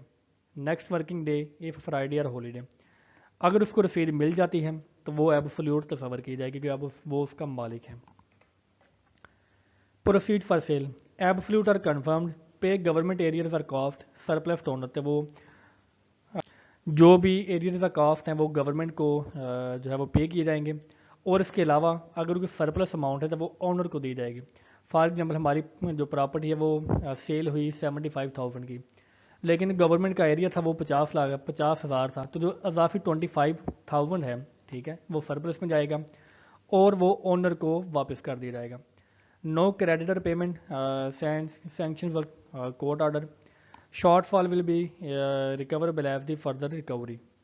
मतलब कि अगर वो पैसे कम पड़ते हैं कि रिकवरी उसकी 50,000 थी और हमें मिलते हैं कितने 40,000, तो वो 10,000 जो है वो बाद में किसी और चीज़ को सेल करने के बाद उसको हासिल किया जाएगा। क्लेम्स टू अटैच मूवेबल और immovable property, how to dispose दो। थर्ड पार्टी क्लेम अगर करेगी तो कलेक्टर इंक्वायरी करेगा, वो उसको एडमिट या रिजेक्ट कर सकता है किसी थर्ड पार्टी के क्लेम को। अगर वो एडमिट होती है तो उसके मुताबिक उसको डील किया जाएगा या उसको बाद में सेल कर दिया जाएगा। Purchaser title good proceeds under section 1111, तो वो जो सेल का प्रोसीजर है वो ये वाला ही सारा कंसिडर किया जाएगा। चैप्टर 11 हमारा डील करता है recovery of other demands by revenue officers, recovery of certain arrears through revenue officers instead of by suit. तो केस करने के बगैर जो रेवेन्यू ऑफिसर है वो भी एरियर को रिकवर कर सकता है। तो village officers required to collect land revenue और सम एज एरियर, वो जो लैंड रेवेन्यू है उसको एज एन एरियर भी कलेक्ट कर सकते हैं। Satisfies revenue officer it fail due और अनपेड टू हिम, अगर वो रेवेन्यू ऑफिसर सेटिस्फाई होता है कि वो उसने एरियर को कलेक्ट नहीं किया तो वो उसको कलेक्ट कर सकता है। collected but not credited per rules revenue officer ठीक है, as per board rules recovered from due person और village officer as land revenue arrear. अगर कोई रेवेन्यू कलेक्ट हो चुका है, ठीक है, लेकिन वो क्रेडिट रूल्स के मुताबिक क्रेडिट नहीं हुआ, तो वो जो रेवेन्यू ऑफिसर है वो ड्यू पर्सन से या विलेज ऑफिसर से वो उसको लैंड रेवेन्यू एरियर के तौर पर कलेक्ट करेगा। Other sums recoverable as arrears of land revenue, तो कौन से दूसरे सम्स या जो रकम है जिनको हम एरियर के तौर पर रिकवर कर सकते हैं। In addition to act other laws, fees fines cost village officer cess, ठीक है, ये तमाम के तमाम हम इसको कलेक्ट करेंगे। Government pasture product mills fisheries water rights, ठीक है, इफान सेफ्ट, तो उसके बारे में हम इसको रिकवर करेंगे। एम्बैंकमेंट के बारे में जो है उसको रिकवर करेंगे, ठीक है। Water work fees for supply storage control preservation reclamation, water rates और canal maintenance not already land revenue, ठीक है, अगर वो लैंड रेवेन्यू ऑलरेडी नहीं है तो उसके बारे में हम इसको एज ए वाटर रेट के तौर पर इसको जो है वो रिकवर करेंगे। ई श्योरिटी पेमेंट, ठीक है, इसकी ले सकते हैं हम as an arrear. And further sums government necessity in public interest, तो इसके अलावा भी जो ये गवर्नमेंट सम्स हैं हम इनको एज एन एरियर रिकवर करेंगे, ठीक है, और इनके अलावा भी गवर्नमेंट किसी पब्लिक इंटरेस्ट में फर्दर सम्स को जो है वो ऐड कर सकती है।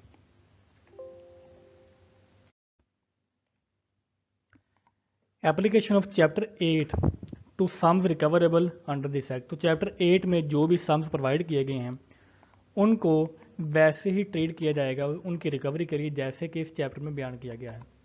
So chapter 8 applies to chapter 9 sums if land जो है उसमें कोई लैंड रेवेन्यू जो है वो मौजूद हो, मतलब उसमें कोई एरिया मौजूद हो या ड्यू पर्सन वहाँ पर कोई मौजूद हो, उसके किसी पर्सन में जो श्योरिटी की रकम हो सकती है वो किसी बंदे के पास ड्यू हो और वो डिफ़ाल्टर कंसिडर किया जाए, ठीक है, तो वो डिफ़ाल्टर की पेमेंट वैसे ही रिकवर होगी जैसे कि सेक्शन 9 में चैप्टर 9 में बयान की गई है। Unless enacted as charge land revenue, ठीक है, सेक्शन 90 अप्लाई, तो सेक्शन 90 उनके ऊपर अप्लाई की होगा। Section 115A charges for recovery of dues other than provincial dues as area of land revenue, तो जो भी ड्यूज होंगे अनलेस के वो प्रोविंशियल ड्यूज हैं वो लैंड रेवेन्यू के तौर पर ही तस्वर की जाएंगी एरियर के तौर पर, और उनकी रिकवरी वैसे ही होगी किसी भी गवर्नमेंट ड्यू की जो कि एरियर की है। Non provincial consolidated fund sums collected as arrear, उनको एरियर के तौर पर कलेक्ट किया जाएगा। Deducted 2% commission as recovery charges. Credit to provincial consolidated fund, तो जो भी एरियर हम जो है वो कलेक्ट करेंगे वो प्रोविंशियल कंसोलिडेटेड फंड को हम प्रोवाइड करेंगे। Chapter 10 deals with the surveys and boundaries. Revenue officer may be introduced by board of revenue in any part of the province. तो किस प्रोविंस के किसी भी हिस्से में बोर्ड ऑफ रेवेन्यू किसी भी रेवेन्यू सर्वे को इंट्रोड्यूस करवा सकता है। बोर्ड में notify revenue survey for settlement record preservation और सिमिलर इन एनी एरिया। और वो जो एरिया या जो सर्वे है वो कवर करेगा विलेज या टाउन सिटी को जनरली, और स्पेसिफाइड लैंड को वो कंसिडर करेगा। सर्वे ऑफिसर जो होगा वो बोर्ड के आर्डर के ऊपर काम करेगा और वो किसी भी लैंड को इन एक्सपीडियंट, ठीक है, वो ऑर्डर कर सकता है। Power of revenue officers to define boundaries. तो बाउंड्री को डिफाइन करना किसी एस्टेट वगैरह की वो रेवेन्यू ऑफिसर की पावर में लाई करता है। फॉर रिकॉर्ड और असेसमेंट और interested person application, interested person की एप्लीकेशन के बेस के ऊपर या रिकॉर्ड या असेसमेंट के लिए रेवेन्यू ऑफिसर जो है वो इनिशिएट कर सकता है बाउंड्री को। रेवेन्यू ऑफिसर डिफाइन करेगा स्टैंड की होल्डिंग फील्ड लिमिट्स और रिक्वायर्ड बाउंड्री को, ठीक है। एंड मार्क्स इरेक्शन और repair may erect on prior court revenue forest officer boundaries और रिस्टोर सच मार्क। तो उससे पहले जो भी किसी कोर्ट ने, चाहे वो रेवेन्यू कोर्ट या किसी फॉरेस्ट ऑफिसर ने वो बाउंड्री मार्क की हुई है, वो उसी को कंटिन्यू भी रख सकता है या उसको रिस्टोर कर सकता है। Surveys for purpose of preparation of record during section 55C and section 116 survey revenue officer notice और प्रोक्लेमेशन रिक्वायर्स राइट होल्डर, ठीक है। Indicate limit by temporary mark, तो वो किसी टेम्परेरी मार्क के जरिए वो डिफाइन कर सकते हैं कि ये वाली इसकी बाउंड्री है, ठीक है। Non compliance fine less than 50 rupees. Next हम देखते हैं कि मेजरमेंट या क्लासिफिकेशन ऑफ लैंड के लिए रेवेन्यू ऑफिसर किसी ओनर की या इंटरेस्टेड पर्सन की जो हेल्प है वो मांग सकता है। So the revenue officer may require owner or interested provide flag holders or chainman bound to provide suitable। Failure या इंसफिशिएंट होने के नतीजे में वो हायर्ड लेबर को हायर करेंगे। Assess cost plus contingencies on land as land revenue area, तो उसके लेबर को हायर वगैरह करने में जो भी कास्ट आएगी वो लैंड एरियर के तौर पर उनसे रिकवर की जाएगी। प्रोफेशनल सर्वे नॉन रेवेन्यू और विलेज एजेंसी और ये करेंगे, ठीक है, और वो बोर्ड इसको नोटिफाई करेगा। एरिया और नेचर डिफाइन करेगी। प्रोफेशनल सर्वे किसके लिए होते हैं? एरिया डिफाइन करने के लिए और इसके नेचर डिफाइन करने के लिए। कौन से ऑफिसर ने जो है वो प्रोफेशनल सर्वे करना है, बोर्ड उसको भी नोटिफाई करेगा। बोर्ड इसको भी नोटिफाई करेगा कि किस किस्म का मार्क काइंड होगा, ठीक है। नोटिफिकेशन से ऑफिसर्स और person under order have section 30 entry power, कि वो किसी भी सर्कल में या किसी भी जो है वो जगह पर असेसमेंट के लिए वो दाखिल हो सकते हैं, जैसा कि सेक्शन 30 में बयान किया गया था। Power of board of revenue to make rules for demarcation of boundaries को तोड़ने के लिए बोर्ड ऑफ रेवेन्यू के पास जो है वो पावर्स हैं, और वो बाउंड्री मार्क को इरेक्ट भी कर सकती है, मतलब किसी भी जगह पर बाउंड्री मार्क को लगा सकती है। Effect of settlement of boundary, तो बाउंड्री की सेटलमेंट का इफेक्ट क्या होगा? Determinative which is subject to chapter 13, और वो डिटर्मिनेटिव किसके हैं? बाउंड्री लाइन या मार्क पोजीशन के।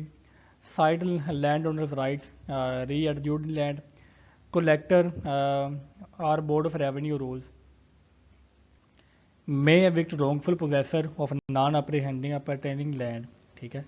तो असेसमेंट के दौरान अगर किसी फॉर एग्जाम्पल कलेक्टर को पता लगता है कि उसका जो पोसेसर है वो रॉन्गफुल है, तो वो उसको एविक्ट भी कर सकती है, वहाँ से निकाल सकती है। Power to fix boundaries between river and state, river and action state with variable limit with respect to law custom और डिक्री, बोर्ड में ऑर्डर परमानेंट बाउंड्री। तो ऐसी जो रिवर एंड स्टेट है जिसकी लिमिट वेरिएबल थी, तो बोर्ड उसकी जो बाउंड्री है वो परमानेंट बना सकता है। कलेक्टर जो है वो फिक्स या डिमार्केट करेगा under section 117 and section 121 regard history और इंटरेस्ट जस्ट और इक्विटेबल, ठीक है। तो वो हिस्ट्री के मुताबिक उसके बाउंड्री मार्क लगाए जाएंगे और वो इंसाफ के तौर पर होंगे, वो जस्टिफाइबल होंगे। परमानेंट ओनली आफ्टर कमीशन और अप्रूवल, तो जो भी वहाँ पर जो है वो बाउंड्री लगाई जाएगी जिसके ऊपर पहले से बाउंड्री नहीं लगी, तो उसका जो अप्रूवल कौन देगा, वो कमिश्नर देगा। एक्सप्लेनेशन में आता है कि collector includes government appointed for these sections. Effect of fixing boundary between river and states. तो effect of fixing boundary between river and state, जो फिक्स लाइन है वो कॉन्स्टेंट तस्वर की जाएगी despite law custom. Right vest in the side of state land owner, तो इसका जो राइट है वो लैंड ओनर के पास, जो साइड में इसका लैंड ओनर है उनको दिया जाएगा रिवर एंड स्टेट का ख़ास तौर पर। Cultivated fit substantial value land जो है उनके बारे में, collector order suspend further transfer till unfit no value, तो जो कलेक्टर है वो ट्रांसफ़र वगैरह को सस्पेंड कर सकता है अगर उसका कोई पोर्शन अनफिट हो जाए। तो order cease on collective direction, तो जो भी हमारे पास बाउंड्री का एक्शन है वो कलेक्टर के डिसीजन के ऊपर वो सीज हो जाएगा। Collector decision final on fitness और वैल्यू, तो कलेक्टर का डिसीजन वहाँ पर फाइनल तस्वर किया जाएगा। Application for immediate transfer of right, section 124(2) order जो है potential transfer land owners apply to collector for immediate transfer on compensation. Award of compensation and extinguishment of rights thereby, तो compensation का award किस तरह से होगा या rights को हमने एक्सटिंग्विशमेंट किस तरह से करनी है, उसका जो मेथड हमें यहाँ पे बयान किया गया है। फर्स्ट ऑफ ऑल एप्लीकेशन दी जाएगी, उसके बाद हियरिंग की कोई डेट फिक्स होगी, डेट के बाद नोटिस या प्रिक्लेमेशन टू रिकॉर्ड आर इंटरेस्टेड, ठीक है, उनको नोटिस वगैरह दिया जाएगा। नोटिस के बाद इंक्वायरी की जाएगी राइट्स और अवार्ड की, ठीक है, under the land acquisition act. Inquiry के बाद इन्फॉर्म किया जाएगा एप्लीकेंट को, एग्रीगेट को, and required deposit by the fix date, और वो जो कंपनसेशन के अवार्ड के लिए जो डिपॉजिट है वो जो है वो उसके लिए डेट फिक्स की जाएगी। कलेक्टर में रिजेक्ट प्री अवार्ड, और अगर पहले से कोई अवार्ड वहाँ पर मौजूद है तो वो उसको रिजेक्ट भी कर सकता है collector. Guided by land acquisition act section 23 to 24 applicable, ठीक है, तो वो वाला एक्ट के ये जो सेक्शन है वो वहाँ पर एप्लीकेबल हैं। 15 मई पोस्ट फुल डिपॉजिट, तो अगर वो 15 मई के बाद है तो वो फुल डिपॉजिट देगा, ठीक है, क्योंकि हमारा जो ईयर है वो 1 जुलाई से शुरू होता है। सेक्शन 124 टू ऑर्डर सीजीज, ठीक है, इसके जो ऑर्डर हैं वो सीज होंगे। राइट्स ट्रांसफर पर सेक्शन 124(1) टेंडर कंपनसेशन, रेफ्यूज़ल कब होगा कि ट्रेजर जब ट्रेजरी उसको क्रेडिट कर देगी तो वो जो अवार्ड है वो रेफ्यूज़ हो जाएगा। सीजेशन रिजर्व राइट्स एक्सटिंग्विश्ड, तो बेसिकली इसका मतलब ये वाला है कि अगर कोई बंदा जिसको कोई अवार्ड प्रोवाइड किया गया है तो और उसने अवार्ड को लेने से इनकार कर दिया है तो वो फिर जाएगा ट्रेजरी क्रेडिट में, ठीक है, वो गवर्नमेंट के खाते में चला जाएगा। अगर कोई ऑर्डर इन सब सेक्शन के ज़रिए बनाया गया है, ठीक है, और वो सीज हो जाता है, ठीक है, तो जो उसके रिजर्व राइट हैं कंपनसेशन वगैरह के लिए वो एक्सटिंग्विश हो जाएंगे। वॉलंटरी ट्रांसफ़र नॉट इफेक्टेड, अगर कोई बंदा वॉलंटरीली ट्रांसफ़र करता है तो उसका इफेक्ट नहीं होगा। Despite section 124 and 626 voluntarily transfer to potential state right ceases under order and vest immediately. A right transfer to be liable to all incidents of tenure of the estate of which the transfer is made. Transfer rights subject to all tenure incidents liabilities of receiving estate. Cost of erection and repair of boundary and survey mark, तो इसकी जो cost है और वो जो interested बंदे हैं वो उसको देंगे। तो इंटरेस्टेड पर्सन इरेक्ट और रिपेयर, ठीक है, अकॉर्डिंग टू बोर्ड और government rules. Recovery of past cost incurred by the government, तो अगर 30 दिन के अंदर जो है पोस्ट रिक्वायरमेंट के वो को बंदा फेल करता है, ठीक है, then revenue officer erects or repairs. Apportion cost justly certified to the collector, collector recovers as land revenue, तो जो भी हमारे पास कॉस्ट होगी, ठीक है, वो लैंड रेवेन्यू के तौर पर हम उसको रिकवर करेंगे। Responsibility for the maintenance of boundary and survey mark, तो लैंड ओनर की रिस्पॉन्सिबिलिटी है कि वो बाउंड्री और सर्वे मार्क को जो है वो मेंटेन करे। रिपोर्ट ऑफ डिस्ट्रक्शन और रिमूवल ऑफ और इंजरी टू बाउंड्री और एनी सर्वे मार्क, किसी सर्वे मार्क या बाउंड्री को अगर कोई बंदा डिस्ट्रक्ट करता है या रिमूव करता है तो विलेज ऑफिसर जो है वो रेवेन्यू ऑफिसर को इन्फॉर्म करेगा। लैंड मेजरमेंट और survey to be based on square system और रेक्टेंगुलेशन, तो जो भी लैंड मेजरमेंट होगी वो स्क्वायर के तौर पर होगी या वो रेक्टेंगुलर सिस्टम के तौर पर होगी। स्क्वायर और रेक्टेंगुलेशन बोर्ड अकॉर्डिंग टू बोर्ड और गवर्नमेंट रूल्स, और जो कोई भी खसरा नंबर या सर्वे नंबर नहीं प्रोवाइड किया जाएगा अगर हमारे पास लैंड जो है वो लेस देन 1 एकड़ हो। रूल्स में कंडीशन और रिस्ट्रिक्ट सब डिवीजन, वो किसी जो है वो लैंड को सब डिवीजन को वो रिस्ट्रिक्ट कर सकते हैं। पेनल्टी विलफुल डिस्ट्रॉय इन जो रिमूव लॉफुल मार्क, किसी भी लॉफुल मार्क को हटाना जो है उसका जो जुर्माना होगा वो 500 रुपये तक होगा पर मार्क, एक मार्क को जो है वो डिस्ट्रॉय करने के लिए। For restoration reward no bar to Pakistan penal code section 431 prosecution, तो इस सेक्शन जो सेक्शन 434 है वो भी यहाँ पर अप्लाई होगा। चैप्टर 11 डील करता है पार्टीशन के साथ। Application for partition, joint owner may apply to revenue officer for his share if recorded under chapter 6 और writer had decreed and subsisting a written acknowledgement by the interested. Petition in case of inheritance, post inheritance mutation sanction, तो basically inheritance के बाद mutation के लिए कोई application require नहीं है। Revenue officer notice to all joint land owners and they submit agreed private partition scheme within 30 days।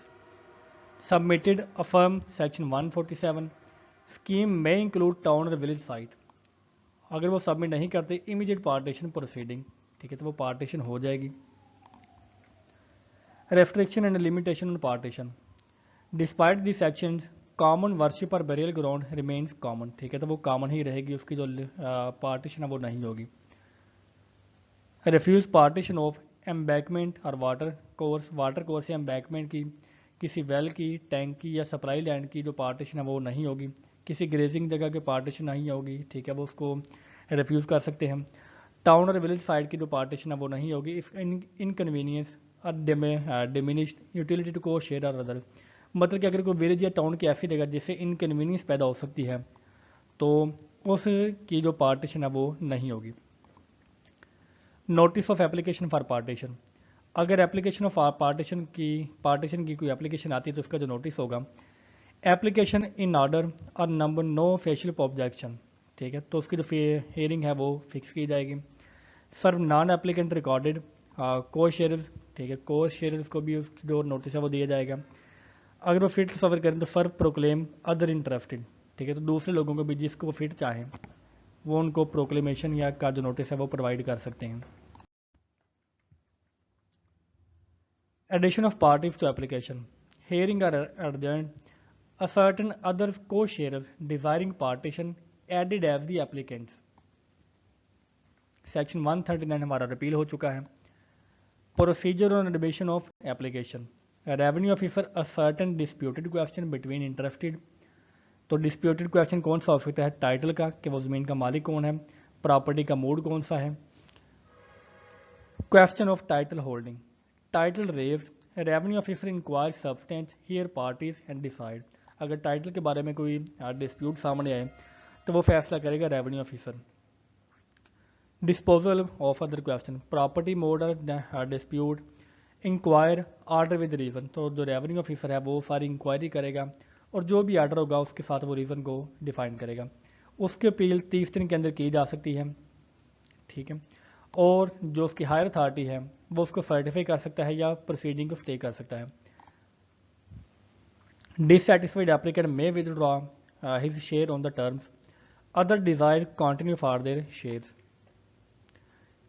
Time limit for decision of partition cases, तो partition cases की जो टाइम लिमिट है वो कितनी है, decide with in 180 days from the application और inheritance mutation, तो basically इंतकाल की एप्लीकेशन के से 6 महीने के अंदर वो फैसला करना लाजमी होता है। अगर वो अनेबल हो तो submit plus reason to district collector, तो जो रेवेन्यू ऑफिसर है वो डिस्ट्रिक्ट कलेक्टर को केस जो है वो रेफ़र करेगा 15 दिन के अंदर। डिस्ट्रिक्ट कलेक्टर जो है वो 6 डेज़ की एक्सटेंशन देगा, ठीक है, अगर वो 180 डेज़ के अंदर वो काम पूरा नहीं होता। अगर इससे कोई एक्सेप्शन है, ठीक है, कि वो टाइम उसको ज़्यादा देना चाहते तो वो रिकॉर्डेड रीजन के साथ वो उसको प्रोवाइड करेगा। टाइटल अंडर सेक्शन 141(5), ठीक है, तो इसके जो है वो इंक्वायरी वगैरह करने के लिए 180 डेज रिक्वायर होंगे। फेलियर और कंट्रावेंशन डिसिप्लिनरी रिएक्शन, अगर कोई बंदा उसमें कोई रुकावट पैदा करता है तो उसके खिलाफ डिसिप्लिनरी रिएक्शन लिया जाएगा। नेक्स्ट हम देखते हैं कि administration of property is excluded from the partition. Excluded under section 136B, revenue officer determines use, extent or manner, expenditure और प्रॉफिट और शेयर, तो ये सारी चीज़ें रेवेन्यू ऑफिसर से डिफाइन करेगा। Distribution of revenue and rent after partition, partition के बाद जो भी रेवेन्यू आएगा या जो रेंट आएगा उसको जो डिस्ट्रीब्यूशन करना है वो पावर होगी रेवेन्यू ऑफिसर की। रेवेन्यू ऑफिसर फिक्सेस रेवेन्यू पर new holding, fixed assessment state subject to under section 67(1) order.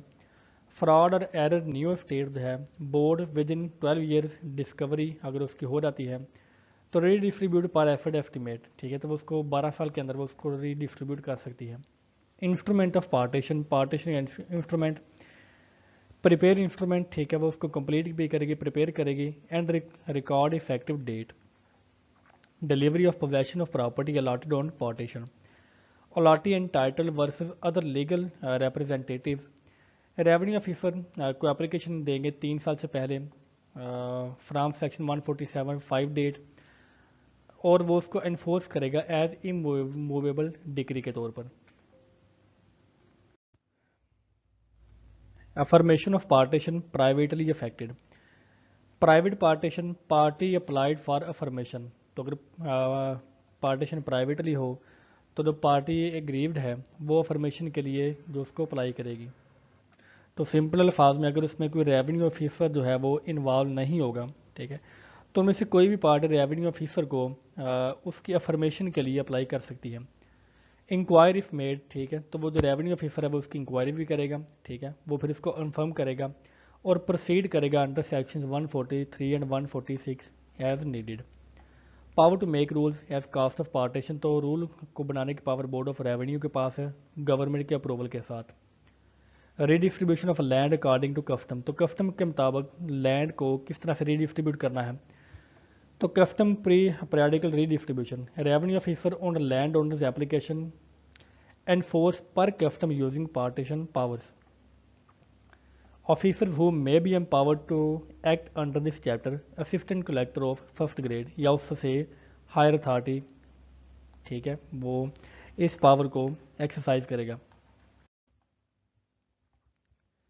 Chapter 12 deal with the arbitration, power to refer to arbitration, revenue officer और with the parties consent refer to any act dispute.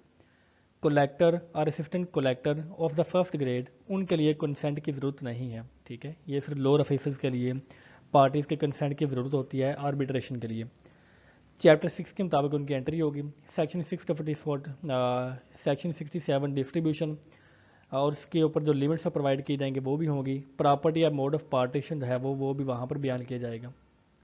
तो basically जो arbitration है वो जो chapter 6 में entry की बारे की गलती के बारे में हो सकता है, ठीक है, वो डिस्ट्रीब्यूशन के बारे में आर्बिट्रेशन हम कर सकते हैं, ठीक है, किसी लिमिट के बारे में हम आर्बिट्रेशन को रेफर कर सकते हैं, या प्रॉपर्टी या मोड ऑफ जो पार्टीशन है उसके बारे में जो हमारा फैसला है वो आर्बिट्रेशन में जा सकता है। Order of reference and consent thereof, order precise matter nominators per party nomination period, तो अगर कोई भी मामला बेसिकली हमारे आर्बिट्रेशन में जा रहा हो तो रेवेन्यू ऑफिसर उसके बारे में ऑर्डर करेगा कि वो प्रिसाइज मैटर कौन सा है, वो पार्टीज़ की तरफ से जो नॉमिनेशन है उनको फॉरवर्ड करेगा, वो अपना भी एक नॉमिनी लेगा, ठीक है, और नॉमिनेशन का पीरियड भी डिफाइन करेगा, और जो अवार्ड डिलीवरी का पीरियड है वो भी रेफर करेगा। सेम जो है वो लेस दैन 2 पार्टी पर पार्टी, जो नॉमिनेशंस हैं, ठीक है, वो लेस दैन जो 2 या 2 से कम बंदे एक पार्टी की तरफ से हो सकते हैं, ठीक है, जो बेसिकली आर्बिट्रेटर्स हैं वो एक पार्टी 2 को नॉमिनेट कर सकती है।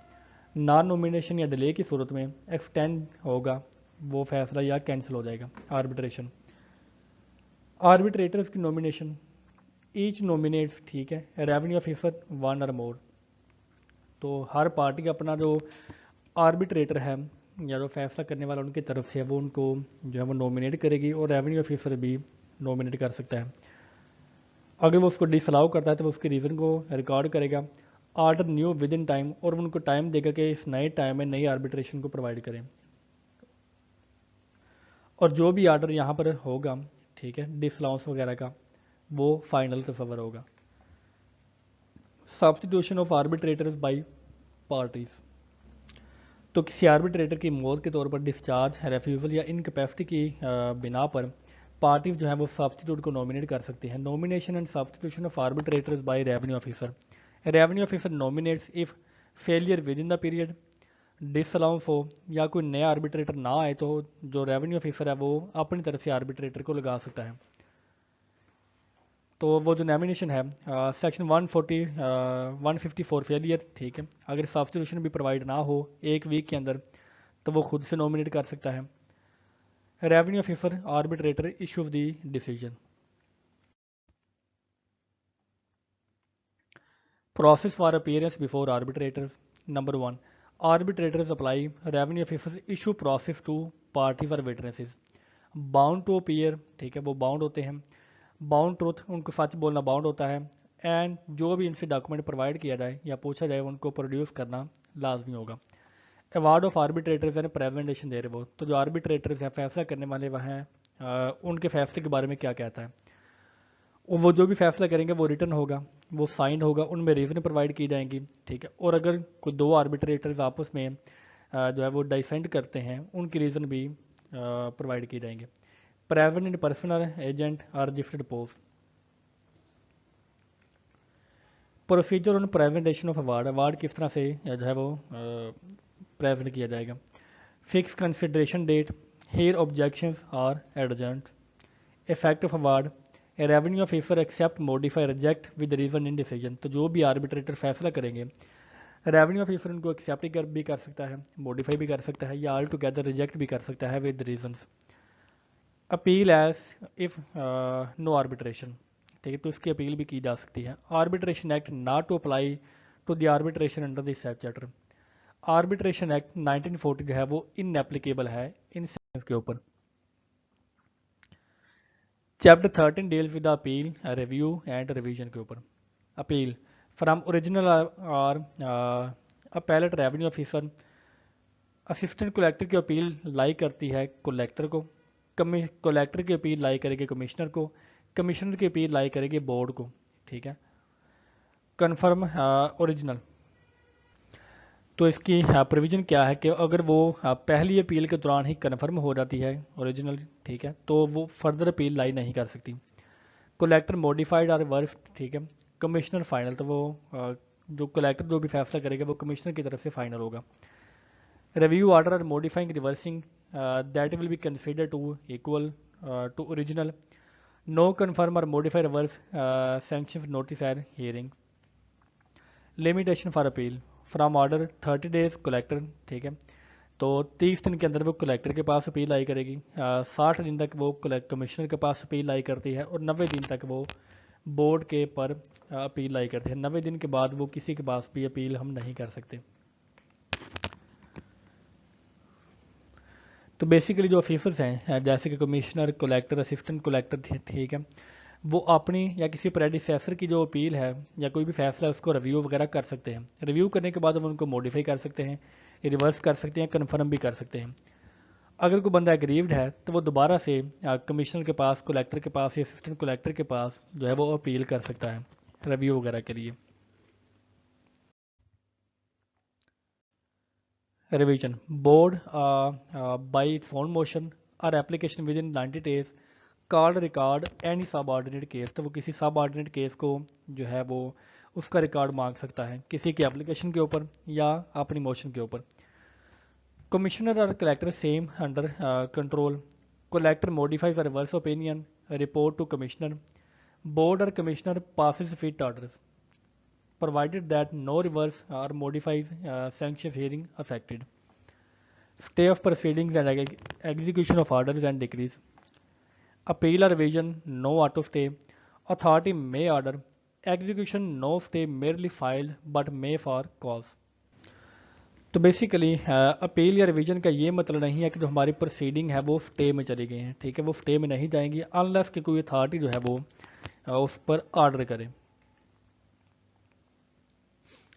Clerical mistake, any time revenue officer या जो सक्सेसर है वो क्लैरिकल मिस्टेक वगैरह को करेक्ट कर सकता है। Computation of period limit under this act, appeal revenue और रिविजन जो लिमिटेशन है वो लाई करेंगे लिमिटेशन एक्ट 1908 पर।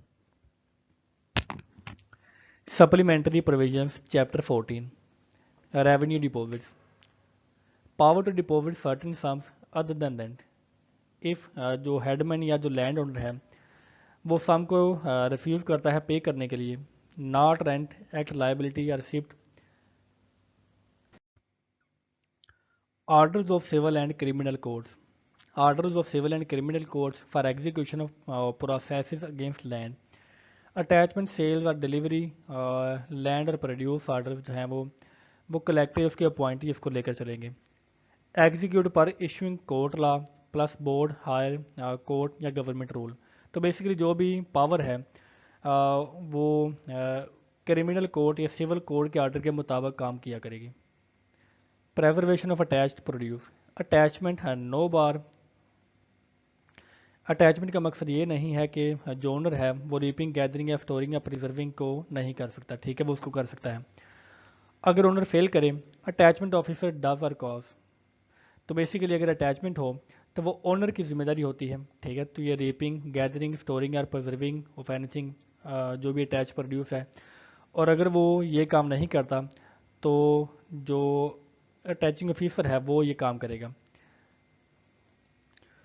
तो सेल कौन करेगा, परचेजर है या सेल्फ अपॉइंटी, ठीक है। Exclusion of jurisdiction of civil courts, no civil court jurisdiction under this act empowered, ठीक है। तो सिविल कोड के इन मैटर्स के ऊपर जिन मैटर पे गवर्नमेंट बोर्ड या रेवेन्यू ऑफिसर फैसला दे चुके हैं, ठीक है, उनके ऊपर कोई जो जुरिस्डिक्शन है वो नहीं होगी। तो बेसिकली ये वाली सारी यहाँ पर जो है वो डिटेल गिवन है, जहाँ पर जो सिविल कोड की जो जुरिस्डिक्शन है वो नहीं होती।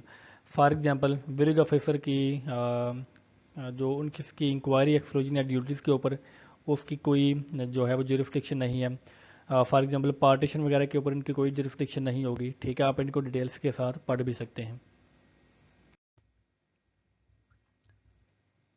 Power to invest officers making record of right और जनरल रीअसेसमेंट, तो बेसिकली वो पावर होती है बोर्ड ऑफ रेवेन्यू के पास, और ये सब्जेक्ट किसकी होगी, पंजाब सिविल कोड ऑर्डिनेंस 1962, ठीक है। और वो पावर को जो एक्सरसाइज करेंगे वो पोर्ट का पावर को एक्सरसाइज करेंगे। अपनी असेसमेंट वगैरह के दौरान वो किसी होल या किसी पार्ट को कैंसिल भी कर सकते हैं। पावर वही एक्सरसाइज करेगा जिसमें इन्वेस्ट की गई है बोर्ड ऑफ रेवेन्यू या किसी हायर अथॉरिटी की तरफ से।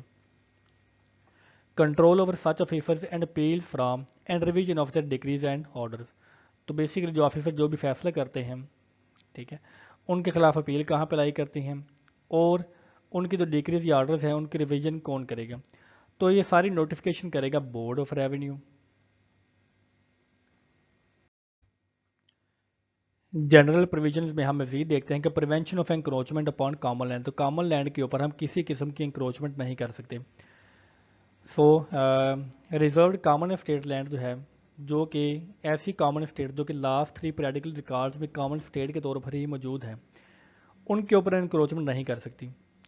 रेवेन्यू ऑफिसर लैंड ओनर की एप्लीकेशन के ऊपर, ठीक है, वो शो ऑफ नोटिस भी दे सकता है किसी को, और शो ऑफ नोटिस देने के बाद वो उसको इजेक्ट भी कर सकता है किसी इंक्रोचमेंट को, ठीक है, या उसकी रेपुटेशन को फॉरबिड भी कर सकता है। पेनल्टी फॉर एंक्रोचमेंट, एंक्रोचमेंट की पेनल्टी क्या होगी कि विलेज रोड पास और कॉमन प्लेस के ऊपर एंक्रोचमेंट करना, वो 30 दिन के अंदर जो रेवेन्यू ऑफिसर जो भी नोटिस देगा 30 दिन के अंदर उसको हटाना लाजमी है।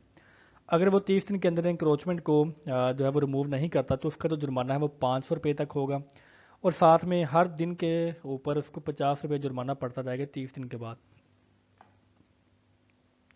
Papers kept by village officers to be deemed public, तो विलेज ऑफिसर के पास जो भी पेपर मौजूद हैं, डॉक्यूमेंट मौजूद हैं, वो पब्लिक के देखने के लिए वहाँ पर मौजूद होंगे कि आप इसको फीस देकर उनको एक्वायर कर सकते हैं। Maps and land record open to inspection, तो बेसिकली इंस्पेक्शन के लिए जितने भी मैप्स हैं और लैंड रिकॉर्ड हैं वो इंस्पेक्शन के लिए ओपन रहेंगे।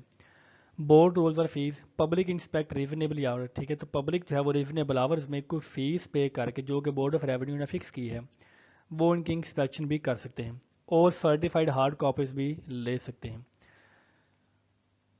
provided that he is the computerized custodian or demand certified extract copies on fees. Restriction on revenue officers bidding at auctions और engagement in trade, तो बेसिकली अगर कोई ऑक्शन हो तो हो या कोई एंगेजमेंट हो तो रेवेन्यू ऑफिसर जो है यानी कोई जो जानने वाला है वो उनमें बिडिंग वगैरह नहीं कर सकता किसी सेल या परचेज में, तो उसके ऊपर जो अप्लाई होगा 9 बार जो कंपनीज एक्ट 1913 है वो उसके ऊपर अप्लाई नहीं होगा। चैप्टर 15 डील करता है मिसलेनियस के साथ। Effect of finality of the order, final का मतलब यह है कि उसके खिलाफ कोई अपील नहीं की जा सकती। बोर्ड ऑफ रेवेन्यू में modify reverse date set aside under section 164।